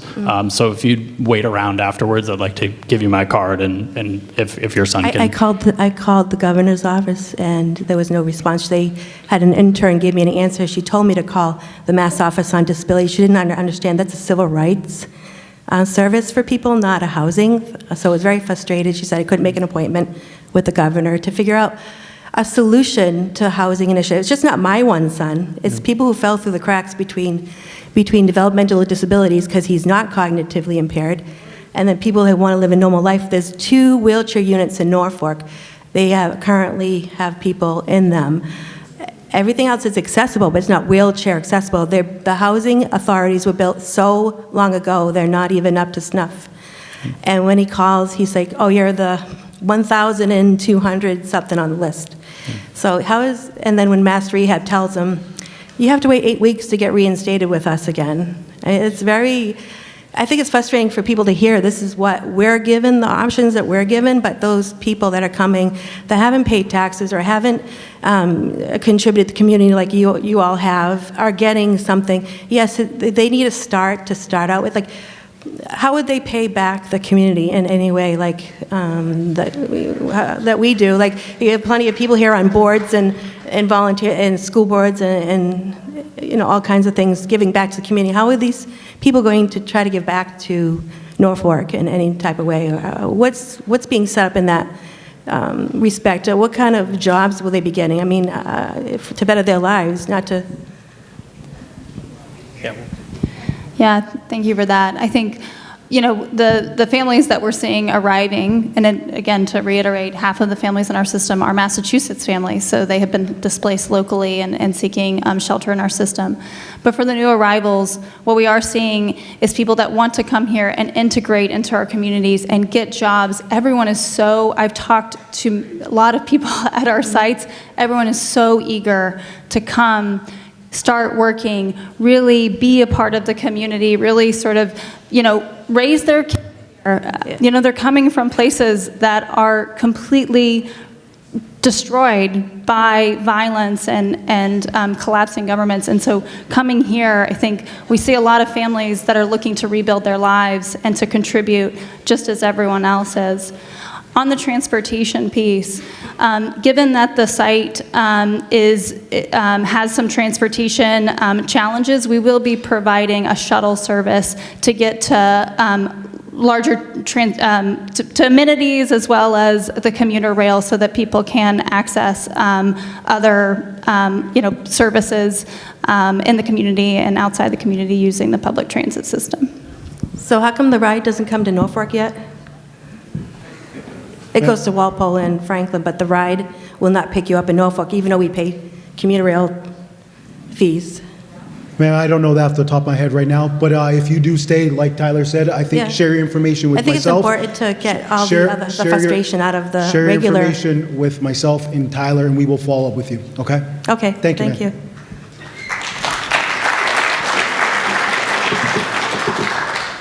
Margaret Cahaley, 11 Cranberry Meadow Road, and I had a lot to say, but I'm going to cut it back to just 2 questions that I have.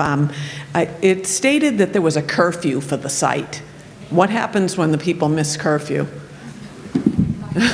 So the curfew is set by the shelter provider. Of course, if someone has a reason that they need to be late for curfew, they have a job or they're enrolled in evening classes, those sorts of things, they'll work that out with the provider. But we do have, as part of the shelter rules, sort of a 3 strikes and then you're dismissed from the site. So the shelter provider will talk to the family about missing curfew and, being out of compliance with the rules and then work with them But on that. I'm just, like, where do they go when they miss curfew is what I'm saying. I mean, you're in the middle of the woods there, and are these people going to be sleeping outside of the fenced area because they can't get in? No. They would be allowed. They would be allowed. That's a good question. Sorry. They would be allowed in after curfew. Yes. So the provider will be there 24/7. They will allow people in if they miss curfew. Exactly. Okay. It's really just an expectation of the site, just so that we can make sure everyone's on site and accounted for and safe and all of that. Okay, and my next question is this was a prison site, obviously, and we used to get prison mitigation money from it when there was prisoners there. Now we're housing families. Why is this not counting towards our 40B numbers in the town? Even a temporary hold on it. I know it's not a permanent site, but we know it's going to, all know that it's going beyond the 12 months. Again, Tyler, while you're communicating that, I think that has been a priority question that we've asked of the state several times. We haven't received a response to that just yet, but as we talk through this, it is we have indicated it's a temporary site. There's 450 people there. That's something that the select board is pretty strong about. We continue to ask the state for support there in terms of whether it's a temporary 1 to 2 year or if it's the duration of the site. That's something that we've asked them. I don't think they have a response just yet for that. Right, because I don't think we ever got a prioritized that. response when we Yeah. asked about the prisoners being counted into our 40B numbers, and the state wouldn't do it. Right, but they wouldn't, yeah. And I do want to just clarify, the town still does get prison mitigation funds. This past year, we got more than we did the previous fiscal year. But not for the Obviously, Bay we're- State. Yeah, but not for Bay State because there's no Right. prisoners. But obviously, we've worked with our elected leadership here to advocate on behalf of the town to get more prison mitigation funds, and we'll continue. We had a conversation about trying to get more resources for the funds there, so that we're actively working on that. Hi, my name is Louise Lawson, and I live on Day Street in Norfolk. I've lived here for 16 years. I just came up because I've been sitting here listening to all this yelling and people complaining, and I know that there's a lot of fear in this room, and I think that's where a lot of this is coming from. And I think some of the fear is based on not having the right information. It's what I've read, and I've read a lot about this. Immigrants are typically the least likely to offend, and I'm hoping. Okay, well, if you could be respectful, that would be wonderful. I'm also, and it's more of a comment because I've been listening to this. I find it interesting that there's a lot of people in this room that practice faith. I don't see anybody implementing their faith, and it's kind of heartbreaking because this is an opportunity to model compassion for your children. I would happily help these people because that's what I was raised to believe. As a person I'm Catholic. What would Christ do? Christ would welcome these people. And this is really heartbreaking as a town that you guys, and you're so concerned about what the prison was like and all the asbestos. I'm sorry. What I would ask. I just want you to know that there's a lot of us who actually want to help these people. It's 6 to 12 months. They're not moving in next to you. It would be great if people could actually open your heart. Okay. And one last thing. Are some of these people coming from Haiti? Yes. Okay. Yes. And Haiti right now is what? One of the top 10 most violent countries in the world? If you were them, you would want out of Haiti, especially if you have children. So it would be, I just wish people could open up their hearts. No one's going to take anything from you. You're going to be safe. I'm sorry. What I would just ask is we wanted to have this opportunity to allow residents to ask questions. One of the things that was mentioned was there is a lot of unknown, and there have been a lot of questions queried here. I'm going to try to be my best version of a moderator, and let's focus on questions. We have a 9 o'clock stop, so we want to try to get as many questions as possible. Please focus on questions. Thank you, sir. Speak a little closer to the mic, maybe. Oh, did that go out too? Is it not working? Is it green on there? There we go. You hear me now? There you go. Yep.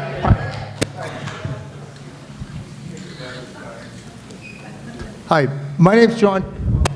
I live at 92 Rockwood Road, and a number of people have come up here tonight trying to get an answer as to how long is it going to be here.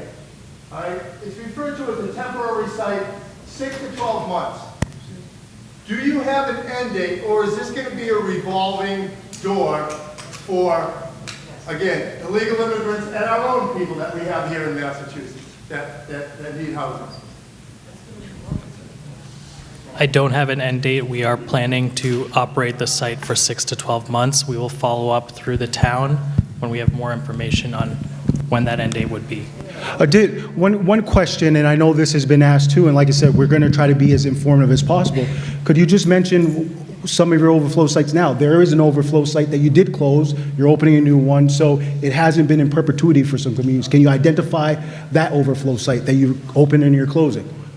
That's correct. We have opened multiple sites that have since closed. We opened one site at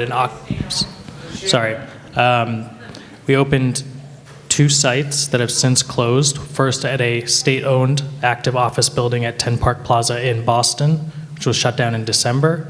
Second at the Melnia Cass Recreational Center in Roxbury that opened in February and closed last month.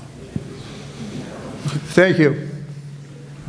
And sir, I would just add to that, part of the reason we can't provide a definitive date is because we're dealing with a constantly changing situation. We don't know what our funding is going to be like next year. We don't know how many families we're going to have to serve next year because every day is something new. So when we provide you with a range, we're doing that to try and provide the best possible goalposts on how this site will be operated. But we are, like was stated at the beginning, we are implementers. We are not policymakers. I understand. We don't control the amount of money that our system has. So that's part of the hesitancy and the inability to provide an end date.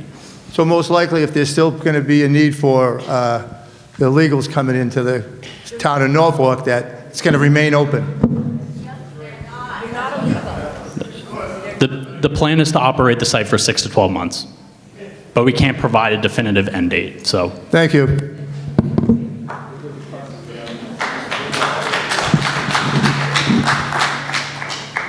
Kristen Stacy, Shirley Lane. First of all, thank you for being here. This isn't an easy job, and it's been a rough night. And there are some of us in the room who do care about other human beings. With that said, I have a question that you have not answered, and something that you said. You mentioned that children were coming ages 18 to 21. Those aren't children, so will they be also quarried? I'm sorry. Could you not hear me? Oh, okay. Let's ask the question, ma'am. So my question is, 18 to 21 are not children. That is a fact in our country. So I just want to know, will they be quarried, sorried? Will all of the same background checks happening to adults be happening to the 18 to 21 adults? And what will their kind of role be? Because that's not a child. Yes, so the background checks, I believe, start at age 13 and up. So anyone who's a teenager in the site is included in the background checks. Great. Thank you. Megan McHugh, I live at Bob White Lane, formerly Robin Road, and also Timberline Drive, so I've lived in Norfolk a long time. And most of the people here don't know me because I'm shy and I don't talk to people unless I'm talked to first, but I'm talking now because I feel so strongly about this. There are a lot of questions that have not been answered tonight. What is the possibility of having the arrival date pushed back until we get more answers?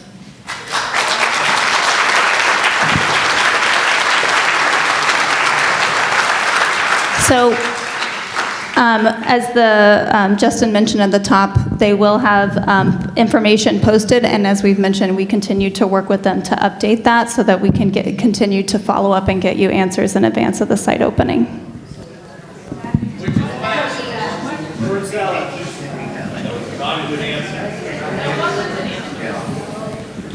I think they answered it. Sir, we had asked if there's people in line who haven't had an opportunity to ask a question, if they would get a chance, sir. Please, first. Thank you.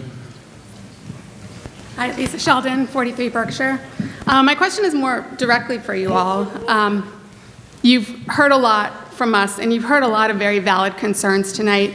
One about imprisoning very vulnerable people, like putting them in a legit prison, and you can do the cosmetic makeup, but it is still a prison. Babies and children do not belong in prisons. They were designed for incarceration, not for care.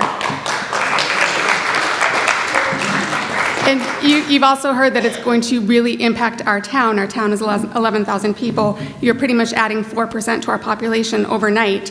It is going to severely impact us. So you're hearing this, and you're hearing all these issues from us, and you're seeing that it's dividing our town.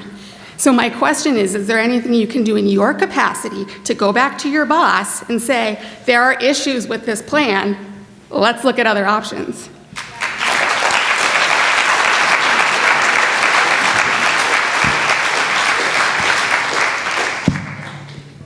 Thank you for raising both. I think the short answer is yes, we will continue to relay what we are hearing here. We will continue to try to address the things that are being raised. We'll continue to try to work with the town and the board to address them as quickly as possible, especially ahead of that site opening. So I think my short answer would be yes, and definitely working on it.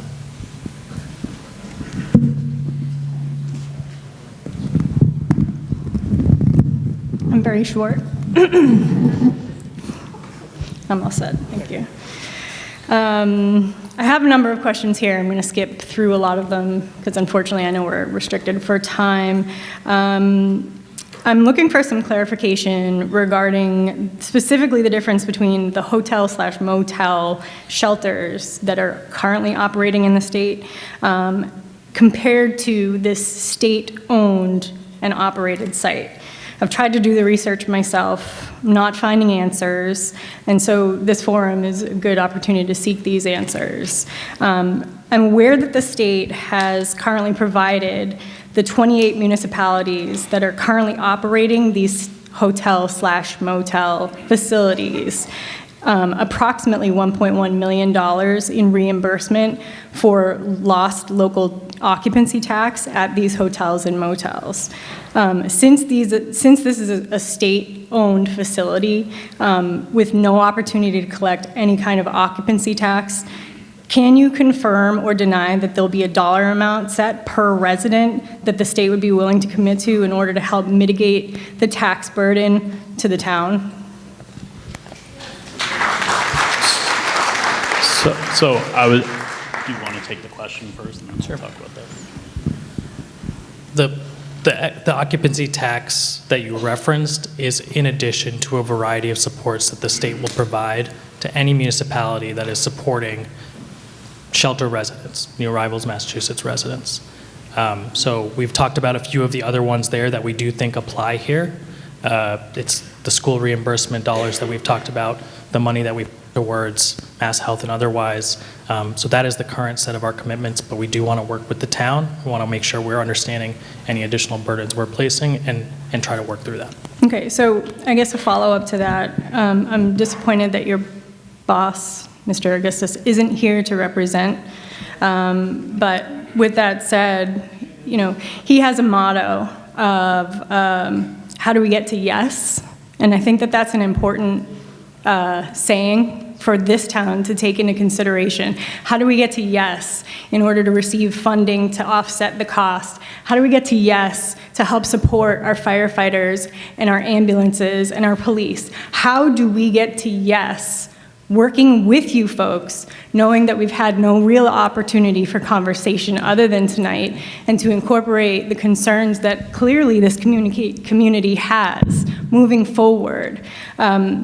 I would like to suggest, excuse me, that you know, there are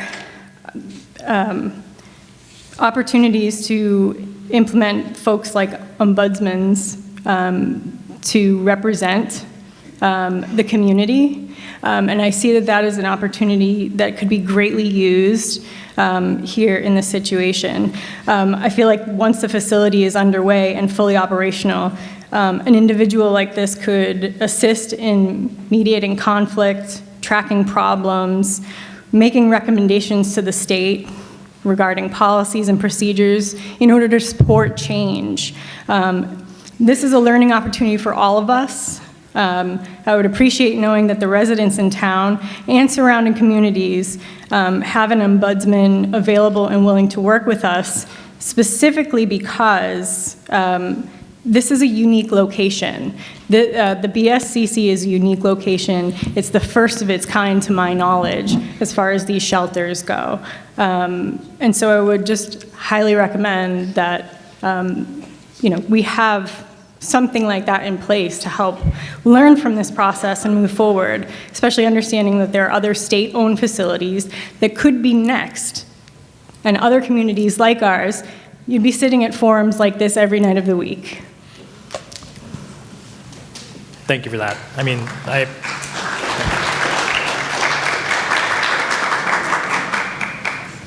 appreciate the sentiment, and I do want to figure out getting to yes on these questions. I do want to figure out working with you. We want to do that. I think that's part of why we are here. And we definitely, whether it's creative ideas like the Ombudsman or others that this room may have, we want to work with folks like yourself. We want to work with the Select Board, we want to work with Justin and the team to figure that out. So 100%. Sure. I just want to make it clear that, I understand that this is very uncomfortable for this community. Believe me, I have a student or a daughter who's entering the school system this fall.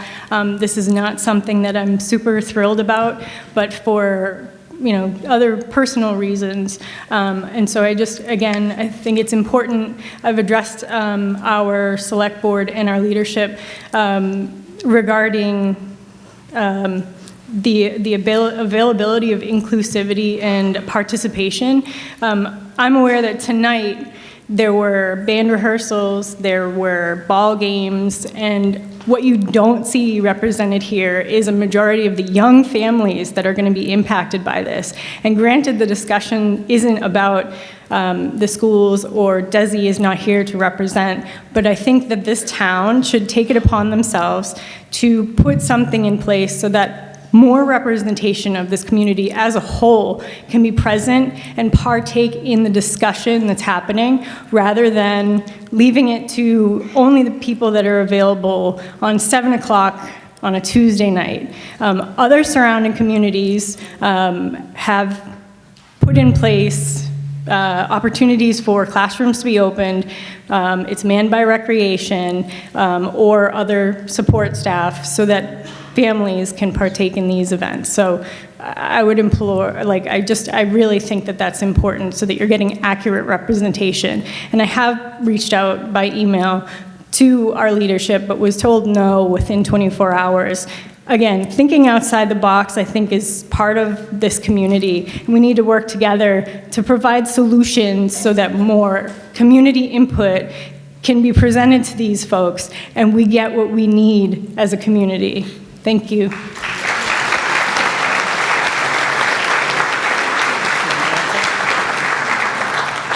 Are you going to answer? I think we're good. Good question. Okay.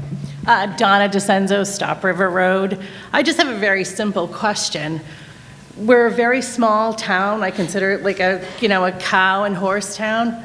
What are 450 people that are new to this country going to do on any given day, let's say in June, July, or August, in the prison? Are they going to be transported around? Are they going to be entertained? Are the kids going to have a playground? Is there a pool you're going to provide? What are these folks going to do? I mean, it's hard enough for us to figure out what to do with our kids during the summer here, other than going away, but we don't have a lot of amenities here. So my question is, what are they going to do? It's a good question. I wonder that about my 3.5-year-old often too. So we will have services on the site, case management services for the adults. We will work on things like workshops and ESOL classes and workforce training classes, computer skills training, those sorts of things to provide services on the site. For the children, as we've done at our other sites, we have set up play areas for the smaller children as we've been looking at the outdoor space. There are a lot of kids that like to play soccer, so places, sort of setting up places for kids to be able to play outside as well as inside. The site also has a library, so we're looking at, providing activities and books. Movie nights have been really popular at a lot of our other shelters, and so we work with our provider to provide activities. So forgive me, do they all speak English? Or is this going to be in multiple languages, or how is this? So some families speak English, some families speak or Spanish are the most common languages that we see. Thank you. Ed Nolan, Medway Branch. I have one big question. Well, I think both sides of the aisle are very good with their questions. I'm disappointed that you didn't bring this to us sooner and didn't have better dates. You're telling us that you're going to open this place in about 10 days, thereabouts. That'll be the middle of the month. But you have gained all this information and questions tonight, and how are you going to get us this before you open it? And my last question would be, have you gone to your boss and asked, maybe she's got a cap set too high for taking people into the state? Because clearly we don't have a lot of room to put them. If you've gone to 350 sites and you can't find suitable housing, maybe we should close the gate, or at least tighten it up. Thank you.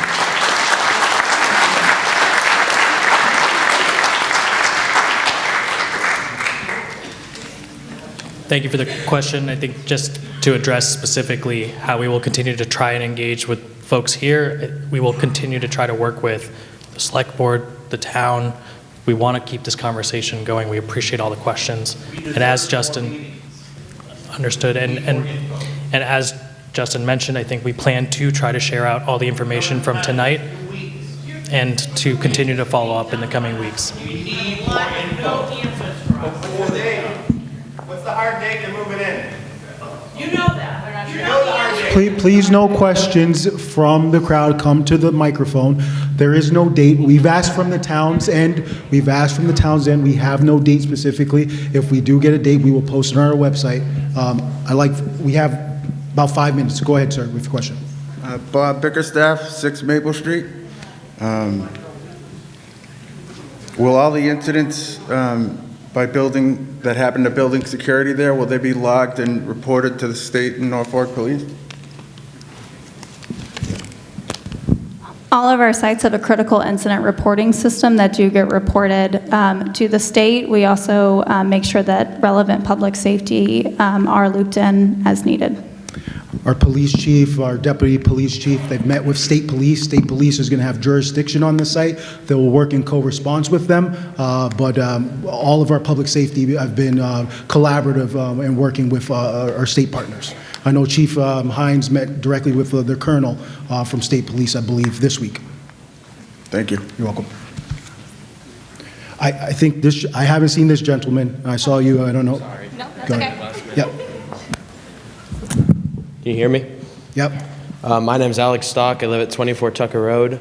I'm 19 years old, and I've lived in Norfolk for all 19 of those years. My question would be, the plan for the shelter is for it to only stay for 6 to 12 months, but what chances are, what would need to happen for that to go over the plan and the plan to go wrong and it to be here for more than 12 months?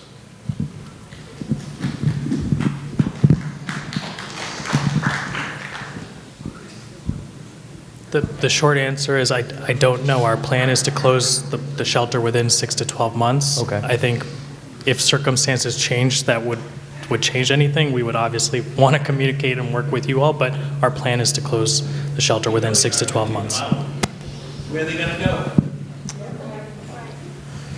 go? I would also ask if after 6 to 12 months, if it goes well, is there any chance that more migrants come and more people are centered, and if we run the shelter again for another 6 to 12 months? Because then how long could that go on for?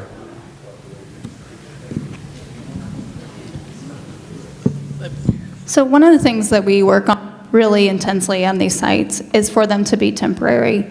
We do not want anyone living in a shelter, any shelter, for a long period of time. So we have a lot of effort and focus from the state, on quickly rehousing families across our system.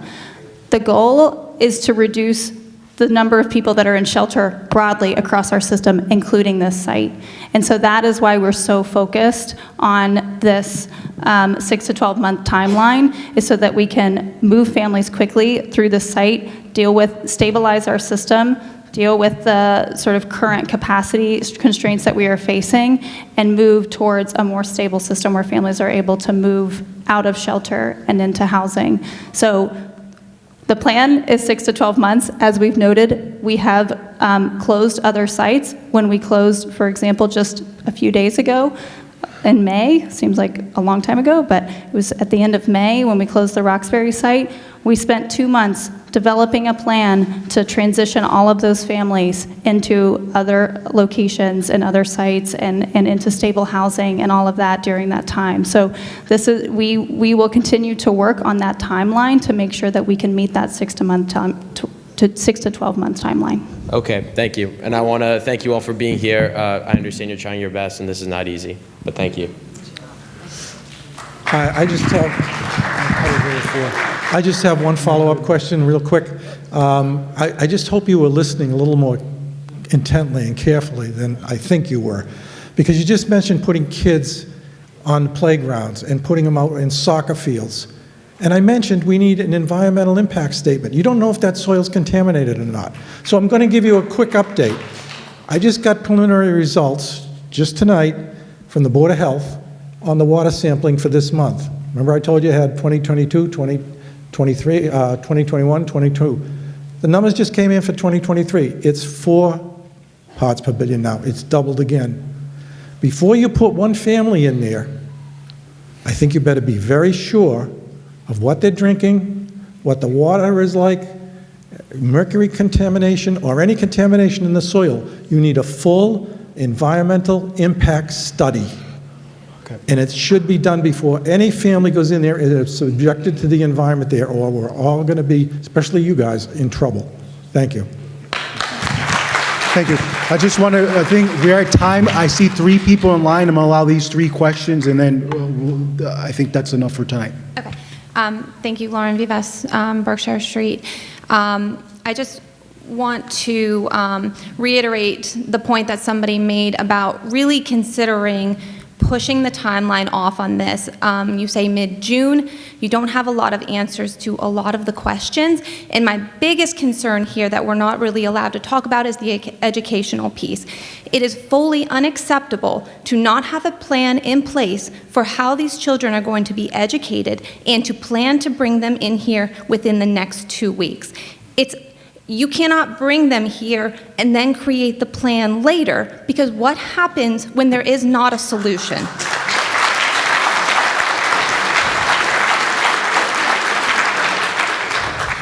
I think, I don't think we need a response from that group. I would just say on behalf of the team that we have here, we have, the KP superintendent, we have a representative from Norfolk Public Schools, obviously you're on the school committee.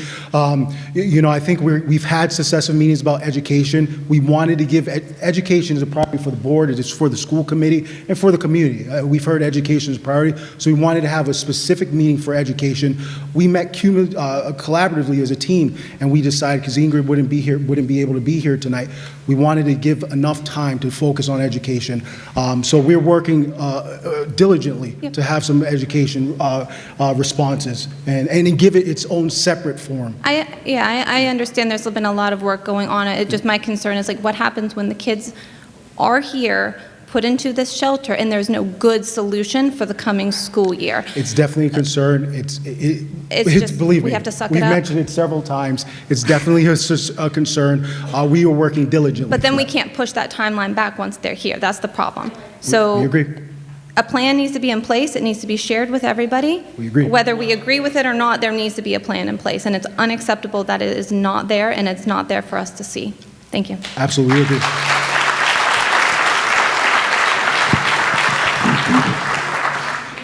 Thanks for giving me an opportunity to speak again. I just have a very direct question, and it should have a simple answer. Should there be some type of incident at this facility that requires police, ambulance, or fire to respond, who are actually being engaged as the first responders? And I have follow-ups to this, but. Sure. So if there's an incident on site, 911 is called. The closest unit responds, which is likely going to be Norfolk. Obviously, with fire, ambulance, that'll be Norfolk. Police will be Norfolk. State police will respond as well. They're, wherever they are, they may take a little longer to get there. And then the state police will have jurisdiction. But the closest unit will respond when 911 is called, which we can assume will be Norfolk.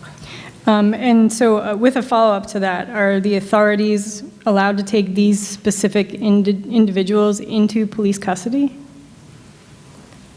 Should there be if the situation warrants, correct, that the police take action, that's in their discretion. They will do what they're charged to do. Okay, and should a crime actually occur, what, if anything, happens to this EA sheltered resident? Does an eviction take place, or are there other repercussions in this situation?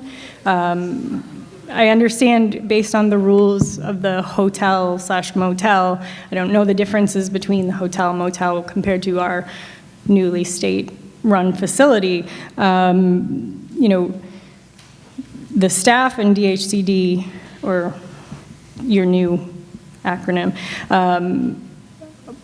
are vetting people to make sure that their background checks are clear. But in the rules and regulations of these facilities, it shows here that DHCD staff should be aware of outstanding warrants, restraining orders, and court orders. If all residents are subject to background checks and have approval to be in this facility, how is that allowed through the system? It seems like a loophole. So I think your question, the initial question was, if someone commits a crime on the site, correct, and the police respond and that person is taken into custody, what happens in terms of their eligibility for the site? Correct. So it is stated in our rules that any illegal activity at the site is grounds for immediate dismissal from the shelter. And so, well, the law enforcement piece is dependent on the law enforcement authority's decision on whether what action needs to be taken in terms of law enforcement. In terms of shelter eligibility enforcement, they will be dismissed from the site. So that raises another question, given that these are mostly children's and family, or mothers with children and family. If that sole parent is now taken into custody, who's responsible for caring for those kids? So similar to when this happens anywhere in the Commonwealth, the police work to find another location for the children. They will often involve the Child Welfare Agency, the Department of Children and Families, to do that. And the police will follow all of their normal responsibilities in order to follow up on those situations. Understood. So given that some of these residents are actually, victims or, displaced because they have no housing and are actually residents in Massachusetts, knowing the situation with Mass and Cass, I'll just leave it at that. If substance abuse is a rule or regulation in the state or in the hotel-motel situation, I would expect that the state facility abides by that. You're nodding yes. If alcohol, unopened bottles of alcohol, none of that is permitted on site, are you implementing breathalyzers, or what means are in place to prevent controlled substances or folks under the influence to be allowed back into these facilities? I'm assuming, and this may be wrong of me, but some of these folks may have prior drug abuse problems, and so how are we preventing that from perpetuating? How are we breaking that cycle? Is it? So the shelter is a dry shelter, so families are not allowed to have alcohol, drugs of any kind. And the shelter provider monitors that. They have the right to search rooms. They have the right to follow up on any sort of activity that needs to be followed up in order to ensure that the shelter rules and the safety of the site is continually met. In terms of supporting individuals who have a past of substance use disorder, we do have behavioral health supports as well as mental health services for people experiencing trauma or other mental health issues that we do try to connect families with services so that they can receive the supports to address their mental and behavioral health concerns.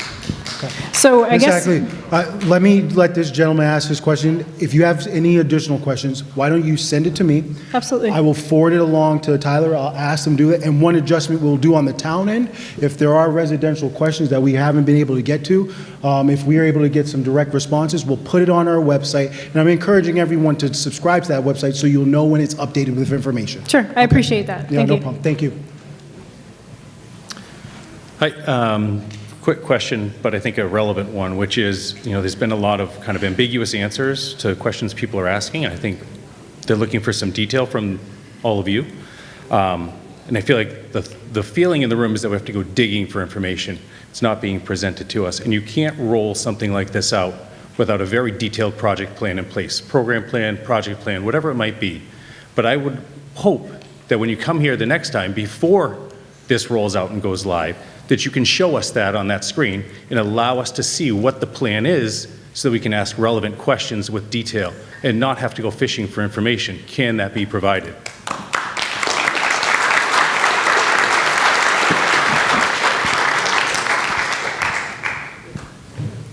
I hear you on the concern, and I do think that our plan is to try and share as much information. It's not a plan. You have a plan in place. I would like to see the plan. I'm impacted by your plan. Right. Understood.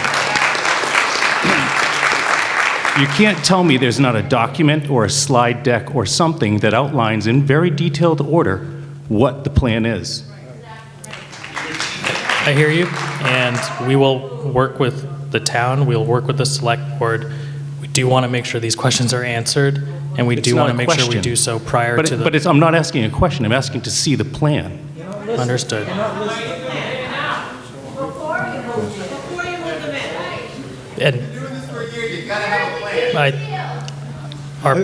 I think one thing as we close out this, I think maybe it'd be important to identify how important the site provider is on an overflow site and how that's different from a hotel aspect and how much of a plan is precipitate on the site provider at an overflow site. I think that'd be helpful for people. Yeah, I think that's correct. Currently, our plan is largely focused on the site improvements that need to be made.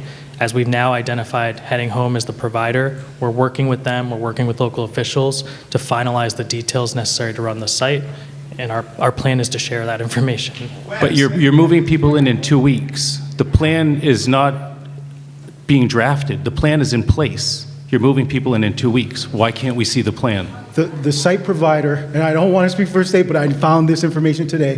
The site provider was chosen today in terms of the state. That's when we were informed of this thing. So that plan has to be developed with the site provider. Please add to that, but that was what we were told.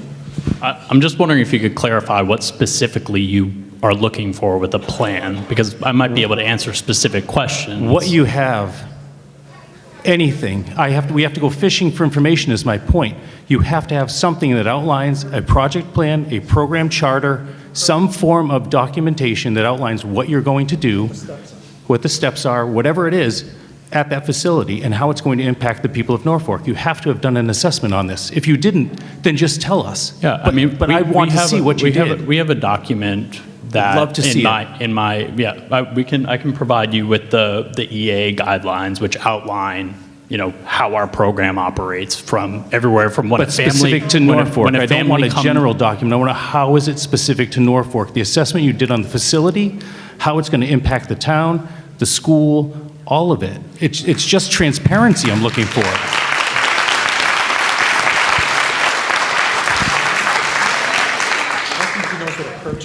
I hear you, and we are working on that document. We are. So you're going live. So in my world, you're going live with a project in 2 weeks, and you don't have a project plan. I'd be fired. What I mean is we are working.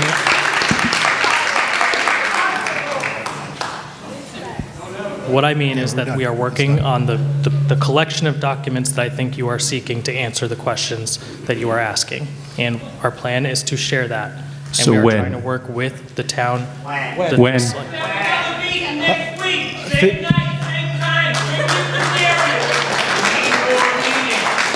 I think as we wrap this up, I think we will have another meeting for the Education Community Forum. The school committee and school staff will work on coordinating that meeting. That should be a collaborative meeting with KP and our Norfolk Public Schools. So that will be falling. We will communicate with the state and see if we can get some additional responses and questions on our website. But I think for this evening, we had targeted an hour, and 9 o'clock was a hard stop. So I appreciate everyone's attendance. I see Dr. Drolet actually standing up here. Dr. Drolet, do you want to say something real quick as we close out? Sure, I'll just share on behalf of myself. Rich Drolet, the King Philip School Superintendent, on behalf of myself and Dr. Alardi, who couldn't be here tonight. So late June, most likely the last week in June, we really wanted to have the people, the potential students, arrive first, because we felt like that's when we'd have a lot more information. But just know that in the schools, we do have 14 students in the King Philip schools now who started basically the week school started in September, living in Plainville hotels that we've worked with this year. That has gone overall okay. There wasn't a plan. We had to go to the hotel, get student information. So having a site-based provider will be helpful to us, the registration process. Also knowing with the turnover, kids won't start the next day in our schools. They'll be there at least 7 days or so. But late June, we'll have a meeting. Anne-Marie Stronach, the DESE representative, should be there. And we do have school-based teams meeting now to plan, as our concern is the large number of students. We are in the process of posting for positions and trying to hire now. I went to hire an EL teacher today, but hopefully unfortunately she took a job in another district because there is a shortage of EL teachers, which are the most important teachers to hire. But late June, and Dr. Alardi and I will be announcing that, and we'll be here to answer any questions with the DESE representative. Thank you, Rich. Sure. Thank you, everyone. Do I move to adjourn? Yeah, actually, we didn't even do that. I Yeah. make a motion to adjourn. Second. All not in favor, say aye.